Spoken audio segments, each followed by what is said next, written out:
Aroma T വിയുടെ എല്ലാ മാന്യ ശ്രോതാക്കൾക്കും വേഗം വരുന്ന കർത്താവായ യേശു ക്രിസ്തുവിൻ്റെ തന്നെ നാമത്തിൽ വന്ദനത്തെയും സ്വാഗതത്തെയും അറിയിക്കുന്നു. അനുഗ്രഹീതവും മനോഹരവുമായ നല്ല നിമിഷങ്ങൾക്കായി, നല്ല ദിവസത്തിനായി ഞാൻ കർത്താവിന് സ്തോത്രം ചെയ്യുന്നു. അരോമ ടി വിയുടെ മാന്യ പ്രേക്ഷകരോടൊപ്പം ഇന്ന് അനുഗ്രഹിക്കപ്പെട്ട ജീവിതാനുഭവവും ദൈവം നടത്തിയ അത്ഭുതകരമായ വഴികളെക്കുറിച്ച് പങ്കുവയ്ക്കേണ്ടതിന് നമ്മുടെ ക്ഷണം സ്വീകരിച്ച് ജോയിൻ ചെയ്തിരിക്കുന്നത് കർത്താവിൻ്റെ ദാസൻ പ്രിയ വിനോദ് ഗോവിന്ദ് അവറുകളാണ്. തൻ്റെ ജീവിതത്തിൽ ദൈവം നടത്തിയ അത്ഭുതകരമായ ഒരുപാട് അനുഭവങ്ങൾ, ഓർമ്മകൾ പ്രേക്ഷകരോടൊപ്പം പങ്കുവയ്ക്കുന്നു. ഒരു ബ്രാഹ്മണ കുടുംബത്തിൽ കേരളത്തിൽ കോഴിക്കോട് ജില്ലയിൽ ജനിച്ച് വളർത്തപ്പെട്ട ഒരു വ്യക്തി തൻ്റെ ജീവിതത്തിൽ യേശുവിനെ കണ്ടുമുട്ടിയ അത്ഭുതകരമായ ഒരു സാക്ഷ്യമാണ് നാം കേൾക്കാൻ പോകുന്നത്.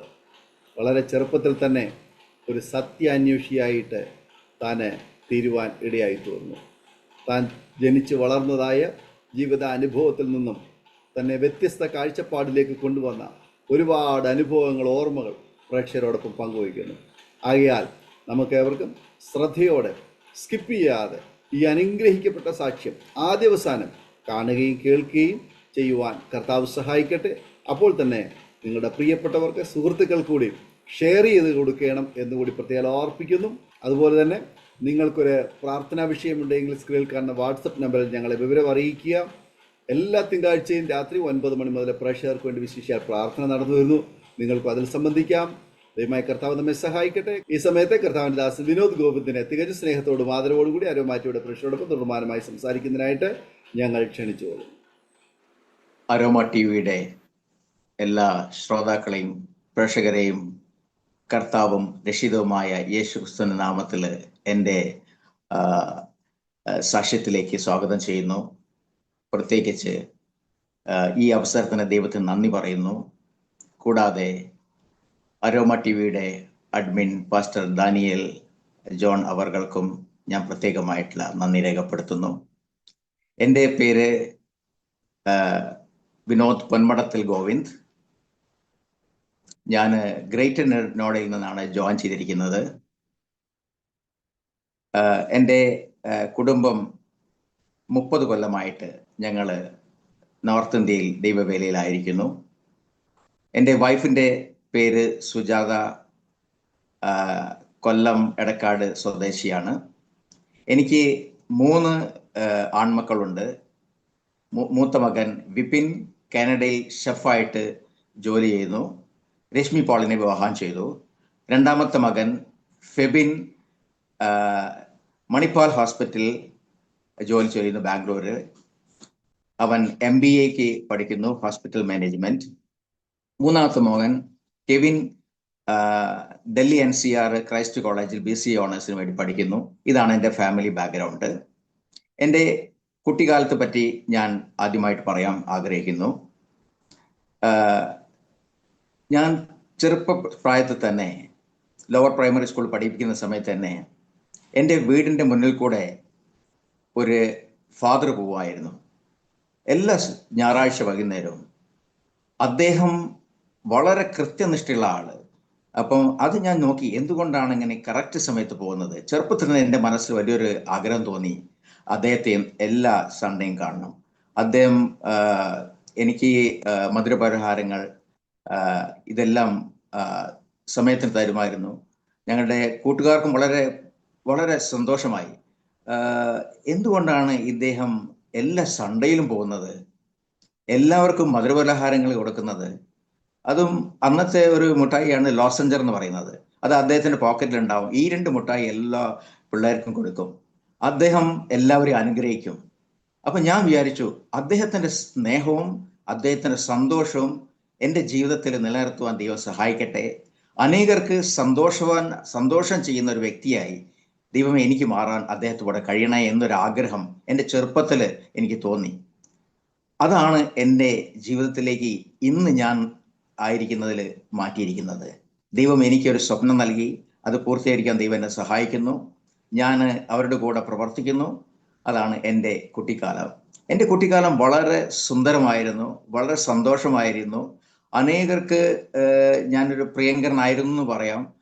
സ്കൂളിൽ പഠിക്കുന്ന സമയത്തും നല്ല പാട്ടുകാരനായി, നല്ല മോണാക്ടിൻ്റെ സ്കൂൾ കലാപരിപാടികൾ, സ്പോർട്സ് എന്ന രീതിയിൽ പല കാര്യങ്ങൾക്കും ഞാൻ പാർട്ടിസിപ്പേഷൻ ചെയ്യുവാൻ ദൈവം സഹായിച്ചു. അങ്ങനെയാണ് എൻ്റെ കുട്ടിക്കാലം. എൻ്റെ നാട് വളരെ സുന്ദരമാണ്. ഞാൻ ജനിച്ചത് കോഴിക്കോട് നെല്ലിക്കോട് എന്ന സ്ഥലത്താണ് ഞാൻ ജനിച്ചത്. 1964 ഒക്ടോബർ 13. വളരെ സുന്ദരമായിരിക്കുന്ന ഒരു സ്ഥലമാണ്, സന്തോഷമായിരിക്കുന്ന സ്ഥലമാണ്. ഇപ്പോഴും ഞാൻ പലപ്പോഴും ആ ഒരു ഓർമ്മ ജീവിക്കുന്നു. എൻ്റെ അധ്യാപകർ, എൻ്റെ കൂട്ടുകാർ, എൻ്റെ സഹപാഠികൾ, അവരെല്ലാവരും ഞാൻ ഓർക്കുന്നു. ഞാൻ ജനിച്ചത് ഒരു ബ്രാഹ്മണ കുടുംബത്തിലാണ്. എൻ്റെ പിതാവിൻ്റെ പേര് പാറവടക്കേപ്പാട്ട് ഗോവിന്ദൻ നമ്പീശൻ. എൻ്റെ അമ്മയുടെ പേര് സാവിത്രി ബ്രാഹ്മണി അമ്മ. 2004 2009 അവർ ലോകത്തോട് വിട പറഞ്ഞു. ഞാൻ കുടുംബത്തിലെ ഇളയ സന്താനമാണ്. 7 മക്കളിൽ 7ാമത്തവനാണ്. എനിക്ക് 3 മൂത്ത സഹോദരിമാരും 3 മൂത്ത സഹോദരന്മാരുണ്ട്. അതിൽ 3ാമത്തെ സഹോദരിയും 3ാമത്തെ സഹോദരും ഈ ലോകത്തിലില്ല. അന്ന് പലപ്പോഴും എനിക്കൊരു ചിന്തയുണ്ടായിരുന്നു കുട്ടിക്കാലത്ത്, ദൈവമേ, സൃഷ്ടിതാവായ ദൈവം ഒന്നേ ഉള്ളൂ.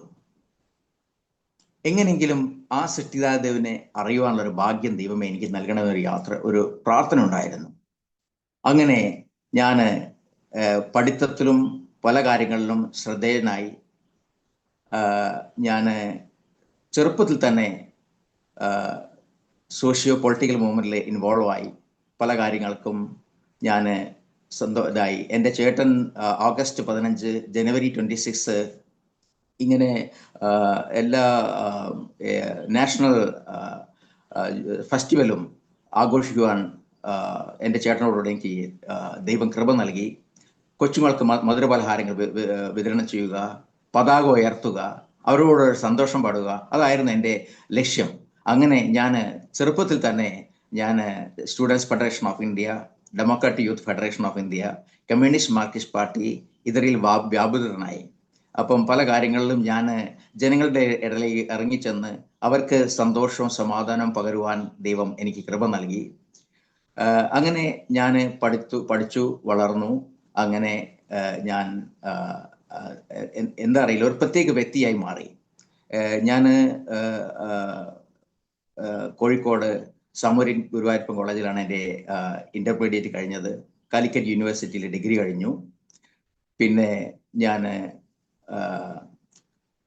Master of arts in organisation leadership management Colorado springs USA എനിക്ക് ഡിസ്റ്റൻസ് എഡ്യൂക്കേഷനിൽ ഡിഗ്രി പോസ്റ്റ് ഗ്രാജുവേറ്റ് എടുക്കുവാൻ ദൈവകൃപ നൽകി. ഇതെല്ലാം ദൈവത്തിൻ്റെ കൃപ ഒന്നുകൊണ്ട് മാത്രം പറയാം.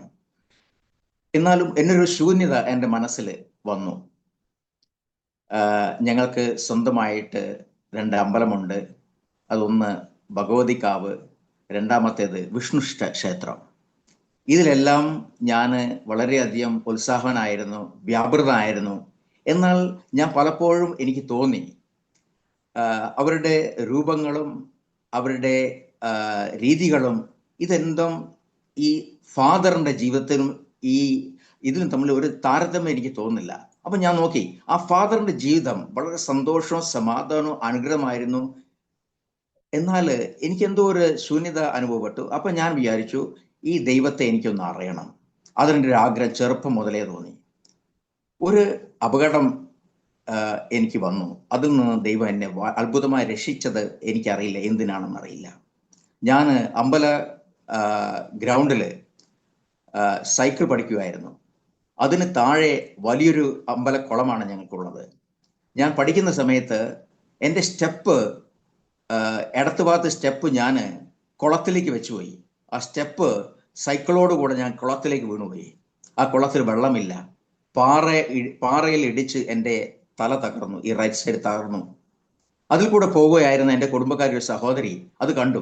എന്നെ പെട്ടെന്ന് കെട്ടിപ്പിടിച്ച് അവരെൻ്റെ നെറ്റിയിൽ കൈകൊണ്ട് അമർത്തി പിടിച്ചു. പിന്നെ കയ്യിൽ അവളുടെ വന്ന ചോരകള്ളം ആയിട്ട് അവർ അയ്യോ വിളിച്ചു പറഞ്ഞു. അങ്ങനെ സമയത്ത് പലരും കൂടി എന്നെ മെഡിക്കൽ കോളേജിൽ കൊണ്ടുപോയി. അന്ന് ഡോക്ടർ പറഞ്ഞു, ജീവൻ നൽകിയത് ദൈവത്തിൻ്റെ കൃപ ഒന്നുകൊണ്ട് മാത്രമാണ്.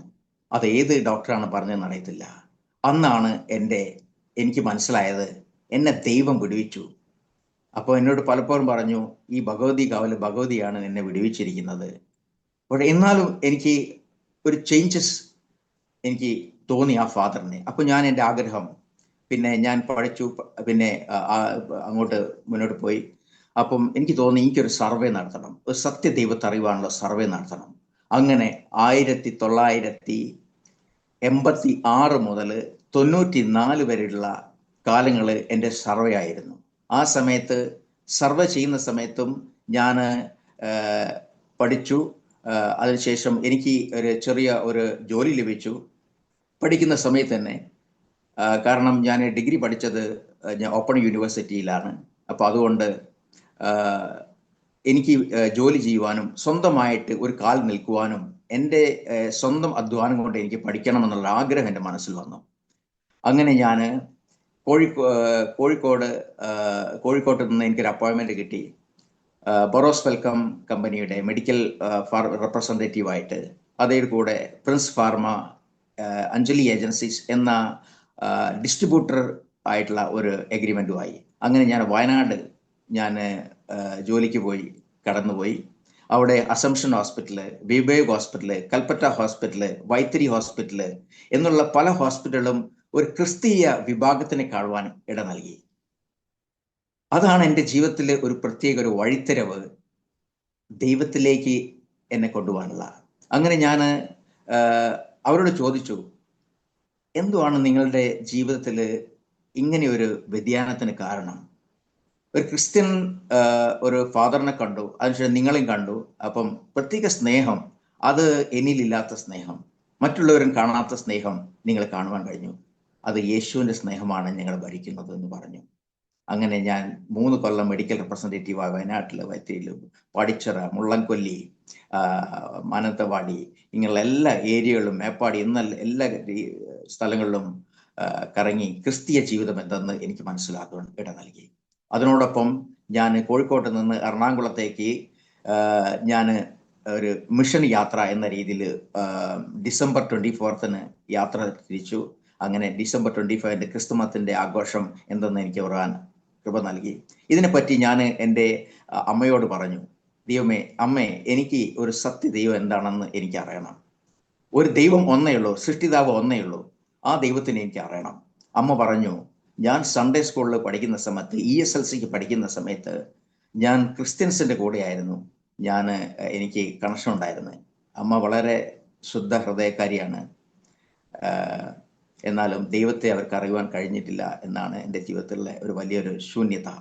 പക്ഷേ എനിക്ക് അത് അറിയുവാൻ അമ്മ പറഞ്ഞു. ആ അമ്മയുടെ ഒരു വാക്ക്, ക്രിസ്ത്യൻസ് നല്ലതാണ് എന്നുള്ളൊരു വാക്ക് മാത്രമാണ് എന്നെ ഭരിച്ചിരിക്കുന്നത്. അങ്ങനെ ഞാൻ സഹോദരങ്ങളോട് പറഞ്ഞു, ഇവൻ ക്രിസ്ത്യാനി ആവാനുള്ള ഒരു മെൻറ്റാലിറ്റി അവർ കള്ളു കുടിക്കുന്നവരും മറ്റുള്ള പല കാര്യങ്ങൾക്കുമാണ്. ഞാൻ പറഞ്ഞു, കള്ളു കുടിക്കാത്തവരാരുള്ളത്? അതെല്ലാവരും അല്ല, സത്യദൈവത്തെ അറിയണം എന്നുള്ള പിന്നെ ഒരു വാഞ്ചയോടുകൂടി ഞാൻ ആനക്കാംപൊയിൽ പോയി. ആനക്കാംപൊയിൽ പോകുന്ന സമയത്ത് അവിടെ പ്രാർത്ഥനാ കൂട്ടത്തിൻ്റെ ഒരു പെന്തക്കോസ്ത് വിഭാഗത്തിന് കാണുവാൻ ഇട നൽകി. അവർ പാടി ആരാധിക്കുന്ന വിഭാഗം, പിന്നെ വേറൊരു വിഭാഗത്തിന് എനിക്ക് കാണുവാൻ നൽകിയത് കാത്തലിക് വിഭാഗം. അങ്ങനെ പല പല വിഭാഗങ്ങൾ. അപ്പോൾ ഞാനിത് പല ആൾക്കാരും ചർച്ച ചെയ്യുന്ന സമയത്ത് പറഞ്ഞു, അതിലും വിഭാഗങ്ങളുണ്ട്, എന്നാൽ ഇവരെല്ലാവരും കർത്താവായ യേശു ക്രിസ്തുവിനെയാണ് ഫോളോ ചെയ്യുന്നത്. അങ്ങനെ അതിനുശേഷം അങ്ങനെ എനിക്ക് എന്താണെന്നറിയത്തില്ല, വീട്ടിൽ നിന്നും വലിയ പ്രോബ്ലംസ് ആയി. നീ കമ്മ്യൂണിസ്റ്റ് മാർക്സിസ്റ്റ് പാർട്ടിയുടെ ബാക്ക്ഗ്രൗണ്ടിൽ നടന്നു. അത് കഴിഞ്ഞിട്ട് പിന്നെ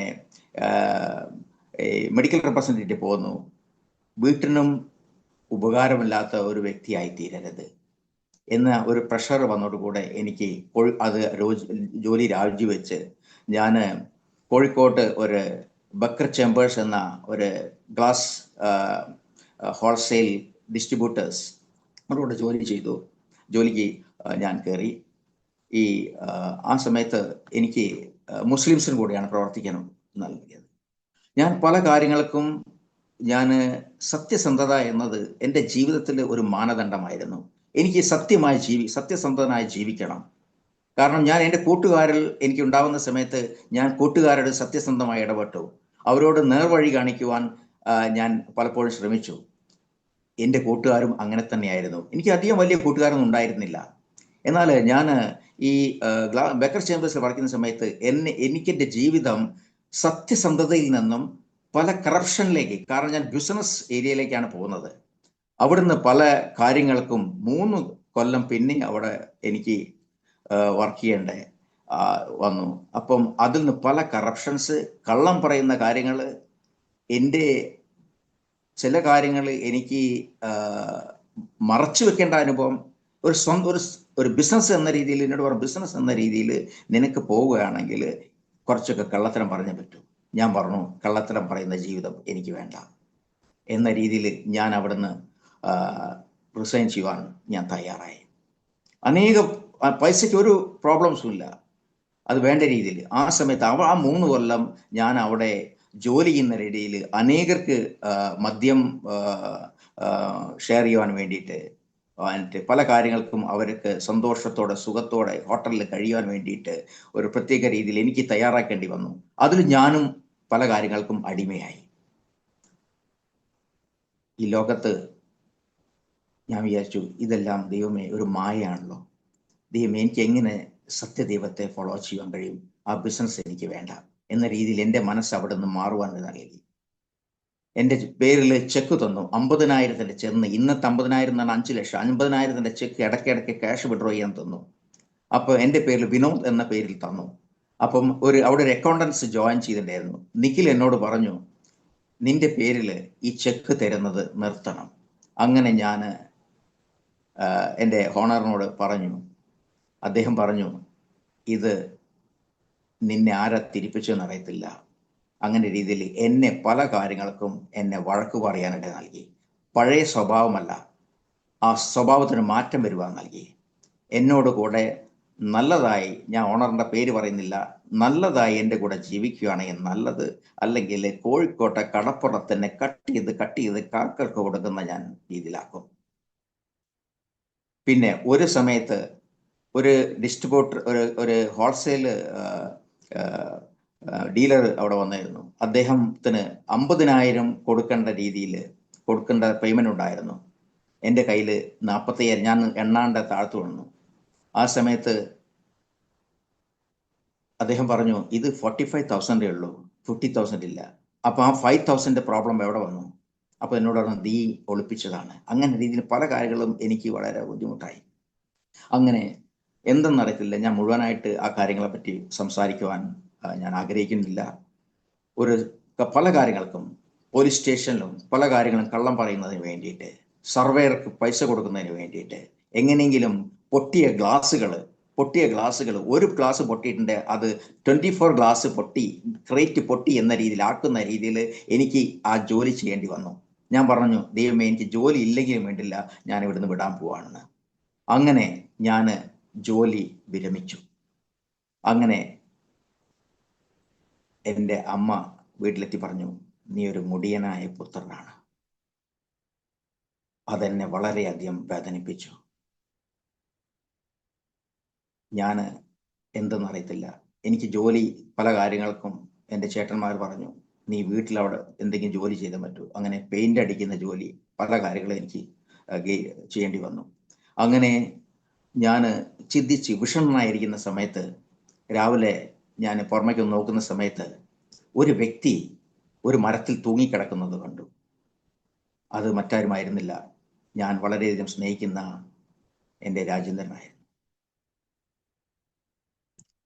അദ്ദേഹം തൂങ്ങിക്കിടക്കുന്നത് ഒരു മുള്ളിവേലിൽ കൂടെ കയറിയിട്ട് ബീഡിക്കുറ്റികൾ 28-30 ബീഡിക്കുറ്റികൾ താഴെ കാണുവാനിട നൽകി.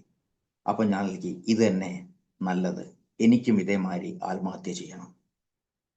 എന്നൊരു പ്രേരണ എനിക്ക് വന്നു. ഈ ലോകത്ത് സത്യത്തോടെ ജീവിക്കുവാൻ ദൈവമേ എനിക്ക് കഴിയില്ല, എനിക്ക് ദൈവത്തെ അറിയുവാൻ ഇതുവരെ കഴിഞ്ഞിട്ടില്ല. ദൈവമേ അതിനു വേണ്ടി എന്താണെന്നറിയത്തില്ല, ദൈവത്തിൻ്റെ കാര്യങ്ങൾ ഏൽപ്പിക്കുന്നു. അങ്ങനെ ഞാൻ കുറച്ച് ദിവസം അദ്ദേഹം ആ റോഡിൽ കൂടെ, ആ ഫുട്പാത്തിൽ കൂടെ പോവാൻ എനിക്ക് പേടിയായിരുന്നു. രാത്രി പോയായിരുന്നു, കാരണം അവിടെ അദ്ദേഹം തൂങ്ങിക്കിടക്കുന്ന ഒരു കാഴ്ചയാണ് എനിക്ക് മനസ്സിലെപ്പോഴും തോന്നു വരുന്നത്. അങ്ങനെ ഞാൻ ബസാറിലേക്ക് പോയി. എന്തെന്നില്ലാത്ത ഒരു ചിന്തയുമായി ബസാറിലേക്ക് പോയി. ഞാൻ കമ്മ്യൂണിസ്റ്റ് മാർക്സിസ്റ്റ് പാർട്ടിയിൽ പ്രവർത്തകനായി. പക്ഷെ എന്നാലും അന്നേ ഒരു ആഗ്രഹമാണ് എനിക്ക്, ഒരു കോർഡിനേഷൻ റെസ്പോൺസിബിലിറ്റി എൻ്റെ ജീവിതത്തിൽ എപ്പോഴും ആഗ്രഹം. ഞാൻ അപ്പോൾ ചിന്തിച്ചു, ലീഡർഷിപ്പ് ഒരു പൊസിഷൻ അല്ല, അതൊരു എൻ്റെ ടാലൻ്റ് അല്ല, അത് എനിക്കൊരു ദൈവമായിട്ട് പ്രവർത്തിക്കുവാനുള്ള ഒരു അവസരമാവട്ടെ. Leadership is not a position, it is not a talent, it is a relationship എന്ന രീതിയിൽ എനിക്കാവട്ടെ. അതാണ് ഞാൻ ഇപ്പോഴും ഇന്നും ഞാനിപ്പോഴും ആഗ്രഹിക്കുന്നത്. ഒരു പദത്തിൽ വന്ന് അത് അഹങ്കരിക്കുവാൻ ഒരിക്കലും ഞാൻ ആഗ്രഹിച്ചിട്ടില്ല. അങ്ങനെ ഞാൻ അവിടുന്ന് ആത്മഹത്യ ചെയ്യുന്ന രീതിയിൽ ഞാൻ ബസാറിലേക്ക് പ്ലാസ്റ്റിക് കയർ വാങ്ങാൻ പോയി. അവിടെ BJPയുടെ മീറ്റിംഗ് നടക്കുന്നുണ്ടായിരുന്നു, CPMന്റെ മീറ്റിംഗ് നടത്തുന്നുണ്ടായിരുന്നു. ഒരു ചെറിയൊരു പയ്യൻ ഒരു സൈക്കിളില് എന്തോ ഡിസ്ട്രിബ്യൂട്ട് ചെയ്തു, എന്തോ സംസാരിക്കുന്നുണ്ടായിരുന്നു. ആ 2 മൈക്രോഫോൺ മൈക്ക് പ്രകാരം, പാർട്ടി പ്രവർത്തനത്തിന്റെ മൈക്ക് പ്രകാരം അദ്ദേഹത്തിന്റെ ആ കൊച്ചിന്റെ വാക്കുകൾ ആർക്കും പറ്റിയില്ല. ആ കൊച്ച്, ഞാൻ ചോദിച്ചു എവിടുന്നാ വരുന്നത്. അദ്ദേഹം പറഞ്ഞു, ഞാൻ പെരുവണ്ണാമൊഴിയിൽ നിന്ന്, ഞാൻ കരിക്കാംകുളം ദൂരത്തുനിന്ന് സൈക്കിളിൽ വന്നിരിക്കുകയെന്ന് പറഞ്ഞു. സുവിശേഷ ഈ ലഘുലേഖകൾ വിതരണം ചെയ്യുവാൻ ഒരു പേപ്പർ എൻ്റെ കയ്യിൽ കിട്ടി. അതിൽ ഞാൻ ആ ഒരു വാക്കുണ്ടായിരുന്നു, പാപത്തിൻ്റെ ശമ്പളം മരണമത്രേ, എന്നാൽ ദൈവത്തിൻ്റെ കൃപാവരമോ നിത്യജീവൻ തന്നെ. ആ ഒരു വാക്യം ഞാൻ ആദ്യമേ കണ്ടുണ്ടായിരുന്നു. കോഴിക്കോട് ഹെഡ് പോസ്റ്റ് ഓഫീസിന്റെ മുന്നിൽ ഒരു പള്ളിയുണ്ട്. ആ പള്ളിയുടെ മുന്നിൽ പാപത്തിൻ്റെ ശമ്പളം മരണം ഇപ്പോൾ ഉണ്ടോ എന്ന് എനിക്കറിയത്തില്ല. ആ ഒരു വേർഡ് എനിക്ക് വളരെ സന്തോഷം നൽകി. ആ വേർഡ് തന്നെയാണല്ലോ ഇപ്പോഴും കാണുന്നത്. അങ്ങനെ ഞാൻ എൻ്റെ മനസ്സിൽ വെച്ചു, പാപത്തിന് ശമ്പളമുണ്ട്, ജോലി ചെയ്താൽ ശമ്പളമുണ്ട്. ഞാൻ പാപം ചെയ്തുകൊണ്ടിരിക്കുന്നു, ദൈവത്തിന് ഇഷ്ടമില്ലാത്തത് ചെയ്തുകൊണ്ടിരിക്കുന്നു, എനിക്ക് ശമ്പളം ലഭിക്കും, അത് മരണമായിരിക്കും. നിത്യജീവൻ എന്ന് പറയുന്നത് എനിക്ക് ചിന്തിക്കാൻ പറ്റിയില്ല. കാരണം എല്ലാവരും മരിക്കുന്നതായിരിക്കും, ശരീരത്തിൽ എല്ലാവരും മരിക്കും. എനിക്കൊരു ചിന്തയായി, നിത്യജീവൻ എന്താണെന്ന് എനിക്കറിയുവാൻ ഒരാഗ്രഹമായി. ദൈവം നിത്യനാണ് എനിക്ക് അറിയാം. അതിനുശേഷം അതിനിടയിൽ ഞാൻ പഠിക്കുന്ന സമയത്ത് മനസ്സിലായി, യേശു ക്രിസ്തു മരിച്ച് ഉയർത്തെഴുന്നേറ്റ ഏക സത്യ ദൈവമാണെന്ന് എനിക്ക് അറിയുവാൻ ഇട നൽകി. അങ്ങനെ യേശു ക്രിസ്തുവിന് നിത്യജീവൻ ഉണ്ടെങ്കിൽ എനിക്ക് നിത്യജീവൻ എന്തുകൊണ്ട് കിട്ടില്ല? അങ്ങനെ ഒരു ക്വസ്റ്റ്യനായി. അങ്ങനെ അന്ന് ഞാൻ പ്ലാസ്റ്റിക് വയർ വാങ്ങിയിട്ടില്ല. ആ സമയത്ത് ഞാൻ പബ്ലിക് സിഗരറ്റ് വലിക്കുന്ന ഹാബിറ്റ് എനിക്കില്ലായിരുന്നു. പക്ഷേ അന്ന് എന്തോ എനിക്കറിയത്തില്ല, എൻ്റെ കൂട്ടുകാരൻ എന്നോട് ചോദിച്ചു, എന്തുകൊണ്ടാണ് നീ വിഷണ്ണനായിരിക്കുന്നത്? ഞാൻ പറഞ്ഞു,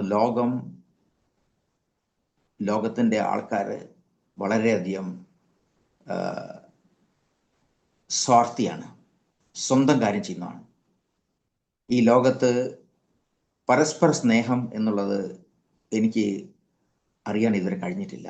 കുടുംബക്കാരായാലും ആവശ്യത്തിന്. അതിൻ്റെ ഇടയിൽ തന്നെ എനിക്കൊരു ജോലി ലഭിച്ചു. ജോലി ലഭിക്കുവാൻ സൗദി അറേബ്യയിൽ ഒരു സെക്രട്ടറി എന്ന പോസ്റ്റിൽ എൻ്റെ അടുത്ത് പൈസ ഇല്ലായിരുന്നു. എനിക്ക് 48,000 വേണമായിരുന്നു. അതിൽ എൻ്റെ 46 നമ്പർ എന്ന രീതിയിൽ പാസ്പോർട്ടിൽ അതിൽ സ്ലിപ്പും വന്നു. അങ്ങനെ എൻ്റെ മൂത്ത ചേട്ടൻ ഡൽഹിയിൽ food corporation of India IMPA executive director എന്ന രീതിയിൽ ജോലി ചെയ്യായിരുന്നു. അദ്ദേഹം 6,000 അയച്ചു വന്നു. ബാക്കി എനിക്ക് എൻ്റെ മൂത്ത ചേച്ചി പറഞ്ഞു, ഞാൻ തരാം 3,000 ഞാൻ തരാം. അങ്ങനെ പൈസ ആരും തരാൻ പറ്റിയില്ല. അതുകൊണ്ട് ഞാൻ പലപ്പോഴും ആ കാരണത്താലും വിഷനായി. കാരണം ഞാൻ ബക്കർ ചേമ്പേഴ്സിന് ജോലി രാജിവെച്ചു. ഗൾഫിൽ പോകാനുള്ളത് എനിക്ക് ചാൻസ് ആയില്ല. 48,000 ആരും തരുവാൻ തയ്യാറായിട്ടില്ല. അതുകൊണ്ട് ഞാൻ വിചാരിച്ചു, കുടുംബക്കാരായാലും എല്ലാവരും ഒരു പ്രത്യേകമായൊരു സ്വാർത്ഥി മാത്രമാണ്, മറ്റുള്ളവരെ കെയർ ചെയ്യുന്ന ഒരു സ്വഭാവം ഉണ്ടായിട്ടില്ല. എന്നൊരു ഞാൻ വിഷനായി അന്ന്. അതുകൊണ്ടാണ് ഞാൻ ഇങ്ങനെ ആയിരിക്കുന്നത്. അന്ന് അദ്ദേഹത്തിനോട് പറഞ്ഞു. ഞാൻ വീട്ടിൽ ചെന്ന സമയത്ത് ഞാൻ വീട്ടിലെത്തുന്നതിന് മുന്നേ ചുവന്ന കാർ അവിടെ കിടക്കുന്നത് കണ്ടു. ബക്കർ ചേമ്പേഴ്സിൻ്റെ ഓണർ വീട്ടിലെത്തിയിരിക്കുക എന്നെ കാണാൻ വേണ്ടിയിട്ട്.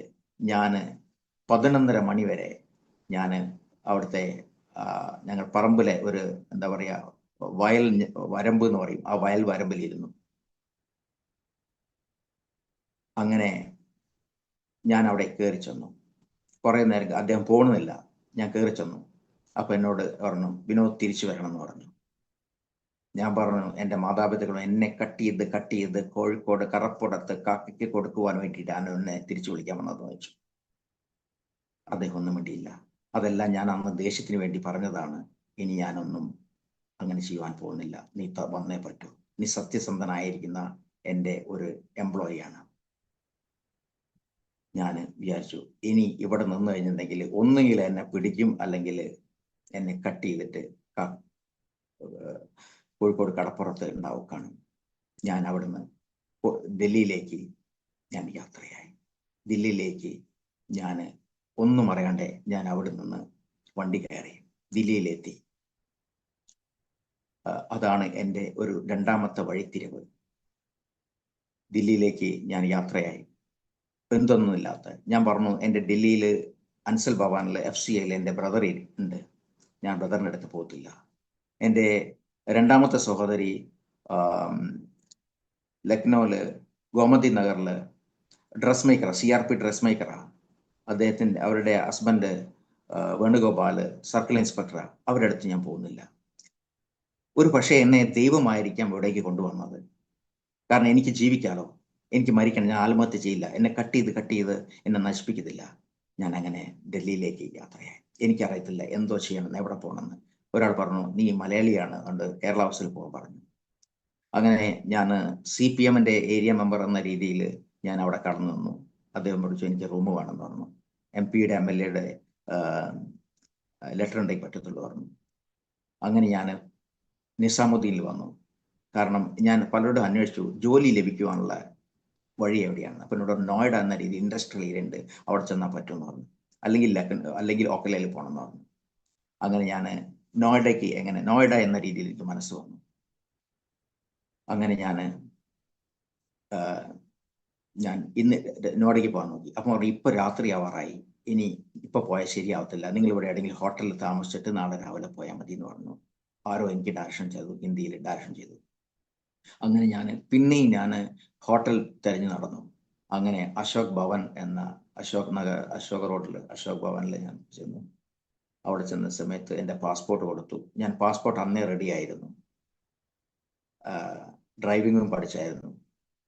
കാരണം വിദേശത്ത് പോകുമ്പോൾ സെക്രട്ടറി ആണെങ്കിൽ അറബിയുടെ വണ്ടി ഓടിക്കേണ്ടി വരും എന്ന രീതിയിൽ. അങ്ങനെ ഞാൻ പാസ്പോർട്ട് കൊടുത്തു. 250 റൂം എൻ്റെ വാടക 250 അഡ്വാൻസ് കൊടുത്തു. അങ്ങനെ എനിക്ക് എന്തെന്നറിയത്തില്ല, ഞാൻ നാഷണൽ ക്യാപിറ്റൽ റീജിയനിലാണ് വന്നിരിക്കുന്നത്. ഇവിടെ ആരുമില്ല എനിക്ക് സഹായിക്കാനില്ല. പിന്നെയും ഞാൻ സിഗരറ്റ് വാങ്ങി. ഞാൻ 12 മണിയും മുന്നേ ആ പാക്കറ്റ് മുഴുവൻ തീർത്തു. എൻ്റെ കയ്യിൽ ഒരു ബ്രെഡ് മാത്രമേ ഉണ്ടായിരുന്നുള്ളൂ. അത് ഞാൻ ഓരോ ഘട്ടങ്ങളായിട്ട് അത് തീർത്തു. രാവിലെ 6 മണിക്ക് എണീറ്റു. ബാഗെല്ലാം അവിടെ വെച്ച്, എൻ്റെ അടുത്ത് ഒരു ബാഗ് മാത്രമേ ഉണ്ടായിരുന്നുള്ളൂ. ആ ബാഗിൽ 2 പാൻറ്റും 2 ഷർട്ടും മാത്രമേ. ഒരു പാൻറ്റ് ഞാൻ ധരിച്ചു, ഒരു പാൻറ്റും ഒരു ഷർട്ടും പിന്നെ സെറ്റ് മാത്രം, വേറെ ഒന്നുമില്ല. ഞാൻ ഒന്നും എടുത്തില്ല, എൻ്റെ സർട്ടിഫിക്കറ്റ് മാത്രം. അതാണ് എൻ്റെ ജീവിതത്തിലെ എൻ്റെ ഒരു കാര്യം എന്ന രീതിയിൽ. അത് മാത്രമേ ഉള്ളൂ, വേറെ ഒന്നുമില്ല. 3000 രൂപ മാത്രം. അങ്ങനെ ഞാൻ രാവിലെ പുറപ്പെട്ടു. ഞാൻ എങ്ങോട്ട് ഡയറക്ഷൻ ഒന്നും എനിക്ക് മനസ്സിലായില്ല. ഞാൻ അശോക് ഭവനിൽ നിന്ന് നേരെ ഞാൻ വിചാരിച്ചു ക്രോസിൻ്റെ മാർഗം രീതിയിൽ റോഡ് എവിടെ കാണുന്നുണ്ടോ അവിടേക്ക് ഞാൻ പോകും. അങ്ങനെ അശോക് നഗർ നേരെ പോകുന്ന സമയത്ത് ക്രോസിൻ്റെ മാർഗം, അത് ഇനി ഇടത്തോട്ടൊരു വഴി, വലത്തോട്ട് വഴി, മുകളിൽ പോയി കഴിഞ്ഞെങ്കിൽ ഒരു പാർക്കിനെ ടച്ച് ചെയ്യുന്ന വഴിയാണ്. അപ്പം അങ്ങനെ കണ്ടു, ഇത് ക്രോസിൻ്റെ മാർഗം തന്നെ. അപ്പം വിചാരിച്ചു ഇടത്തോട്ട് പോകാമെന്ന് വിചാരിച്ചു. അങ്ങനെ ഇടത്തോട്ട് ഏത് ബസ്സാണ് വന്ന് നിൽക്കുന്നത് അതിൽ എനിക്ക് കയറാം എന്ന രീതിയിൽ ഞാൻ വിചാരിച്ചു ഒരു വൈറ്റ് ലൈൻ ബസ് കണ്ടാൽ ഞാൻ കയറാമെന്ന് വിചാരിച്ചു.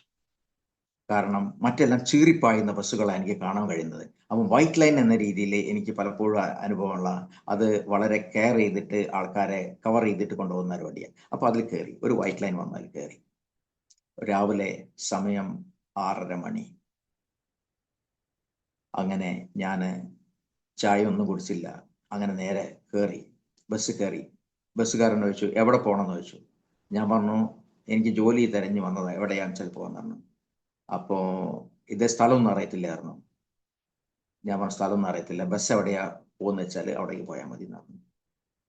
ഇദ്ദേഹം മനസ്സിന് കുഴപ്പമൊന്നുമില്ലല്ലോ എന്ന് ചോദിച്ചു. ഞാൻ പറഞ്ഞു മനസ്സിന് ഇതുവരെ കുഴപ്പമൊന്നും ഉണ്ടായിട്ടില്ല, മെന്റൽ ഇപ്പോൾ ക്ലിയർ ആണെന്ന് പറഞ്ഞു. അപ്പോൾ അദ്ദേഹം ടിക്കറ്റിൻ്റെ പൈസ വാങ്ങി സെക്ടർ 22 നോയിഡ എന്ന രീതിയിൽ അവിടേക്ക് ടിക്കറ്റ് എടുത്തു. അവിടെ ഇറങ്ങിയ സമയത്ത് പിന്നെയും എൻ്റെ മുന്നിൽ ബസ് ഇറങ്ങി മുന്നോട്ട് കാണുന്ന ക്രോസിന്റെ രൂപം മാത്രം, ക്രോസിന്റെ അതേ രീതിയിൽ വഴി കാണുന്നു. പക്ഷേ വലതുഭാഗത്ത് ശിവന്റെ അമ്പലം. ഞാൻ പറഞ്ഞു ഇതല്ലല്ലോ എൻ്റെ ലക്ഷ്യം, എനിക്ക് ക്രോസിന്റെ മാർഗത്തിലേക്കുള്ള വഴിയിൽ. അങ്ങനെ ഞാൻ നേരെ ക്രോസിന്റെ വഴി നോക്കിയ സമയത്ത് ഇടത്തോട്ട് പിന്നെ ഒരു വഴി, അത് പിന്നെ വലത്തോട്ടൊരു വഴി, നേരെ മുന്നോട്ട് ചെന്നിട്ടുണ്ടെങ്കിൽ ആ വഴി നിൽക്കുന്നത് ഒരു എന്താ പറയുക, ഒരു നാളി എന്താ പറയുക, വെള്ളം ഒഴുകുന്ന അഴുക്ക് വെള്ളം ഒഴുകുന്ന ചാലാണ്. അതിന് അങ്ങോട്ട് വഴിയില്ല. അപ്പം ഞാൻ വിചാരിച്ചു ഇടത്തോട്ടാണ് എൻ്റെ ബസ് വന്നിരിക്കുന്നത് പോയത്, അതേമാതിരി ഇടത്തോട്ട് തന്നെ നോക്കാമെന്ന് വിചാരിച്ചു. അങ്ങനെ ഞാൻ അവിടെ എത്തി നോക്കുന്ന സമയത്ത് ഞാൻ ചോദിച്ചു എന്തിനാ പോകുന്നത്, ഒരു ലക്ഷ്യമില്ലാതെയാണ് പോകുന്നത്. അങ്ങനെ ഞാൻ അതിൽ കൂടെ പോകുന്ന സമയത്ത് വിചാരിച്ചു ഒരു നൈറ്റ് ഇട്ട് ഏതെങ്കിലും സഹോദരനെ കാണുകയാണെങ്കിൽ എനിക്ക് ചിന്തിക്കാം അത് മലയാളിയായിരിക്കുന്നു. അങ്ങനെ ഞാൻ ഗലി കടന്നു പോകുന്ന സമയത്ത് H147 സെക്ടർ 22 അവിടെ ഒരു സഹോദരനെ കാണുവാൻ നൽകി. അവർ പറഞ്ഞു ഞാൻ രമയാണ്, ഞാൻ തൃശ്ശൂർക്കാരിയാണ്. അപ്പം ഞാൻ പറഞ്ഞു ഞാൻ ഒരു ജോലി അന്വേഷിച്ചു വന്നതാണ്, ഞാൻ കോഴിക്കോട്ടുകാരനാണ്, ഞാൻ ബ്രാഹ്മണനാണ്, എനിക്ക് ജോലി വേണമെന്ന് പറഞ്ഞു. അപ്പം പറഞ്ഞു വളരെ സന്തോഷം, ഓക്കെ എന്ന് പറഞ്ഞു. ഇവിടെ ജോലി കിട്ടാനൊക്കെ ബുദ്ധിമുട്ടാണ്, ചേട്ടനോട് ചോദിക്കട്ടെ എന്ന് പറഞ്ഞു. അങ്ങനെ അവർ ലാൻഡ് ലൈനിൽ ചേട്ടനെ വിളിച്ചു ചോദിച്ചു, രാമകൃഷ്ണൻ, അദ്ദേഹം അക്കൗണ്ട്സ് ഓഫീസറാണ്. അദ്ദേഹം പറഞ്ഞു ഓക്കെ ഇദ്ദേഹം ബ്രാഹ്മണനാണെങ്കിൽ വന്നോട്ടെ എന്ന് പറഞ്ഞു, കാരണം അവർ നായന്മാരാ എന്ന രീതിയിൽ അന്നേ ഒരു ജാതീയ ചിന്താഗതി. അപ്പം ഞാൻ വെച്ചു ഇതൊക്കെ എനിക്ക് വലിയ താല്പര്യമില്ല, കാരണം എൻ്റെ കാര്യങ്ങൾ ഈ ബ്രാഹ്മണൻ ക്ഷത്രിയൻ ഇതൊന്നും പറയുന്നത് എനിക്ക് ഇഷ്ടമല്ലാത്തിരുന്നു, കാരണം അതിനെപ്പറ്റി ഞാൻ പറയാം. അങ്ങനെ അദ്ദേഹം പറഞ്ഞു ഓക്കെ, എന്നോട് പറഞ്ഞു അശോക് ഹോട്ടൽ വിട്ടിട്ട് ഇവിടെ വരാൻ പറഞ്ഞു. കാരണം ഞാൻ എന്തുകൊണ്ടാണ് ഞാനൊരു ബ്രാഹ്മണ ക്ഷത്രിയ ശൂദ്ര വൈശ്യർ എനിക്ക് ഇഷ്ടപ്പെടാത്തതെന്ന് വെച്ചാൽ, ഞങ്ങൾക്ക് വയൽപ്പറമ്പുണ്ടായിരുന്നു. വയൽപ്പുറത്ത് നെല്ല് അവര് വിളയിച്ചിട്ട് അത് ഞങ്ങളുടെ വീടിന് മുറ്റത്ത് കൊണ്ടുവിടും. അത് ചെയ്യുന്നത് അവര് അന്നത്തെ ശൂദ്രവർഗ്ഗക്കാരെന്ന് പറയുന്ന ആൾക്കാരാണ്, ഇഴവരെന്ന് പറഞ്ഞാൽ. അപ്പം എൻ്റെ അമ്മ അവർക്ക് ഗേറ്റിലാണ് അവർക്ക് ഭക്ഷണം കൊടുക്കുക. ഞാൻ പറഞ്ഞു അവിടെ കൊടുക്കുന്ന സമയത്ത് വീട്ടിൽ അവർ കൊണ്ടുവരുന്ന പരിപാടിയില്ല. അപ്പം പല കാര്യങ്ങൾ അധികമൊന്നുമില്ല, ഞങ്ങൾക്ക് കുറച്ചേ ഉണ്ടാകത്തുള്ളൂ.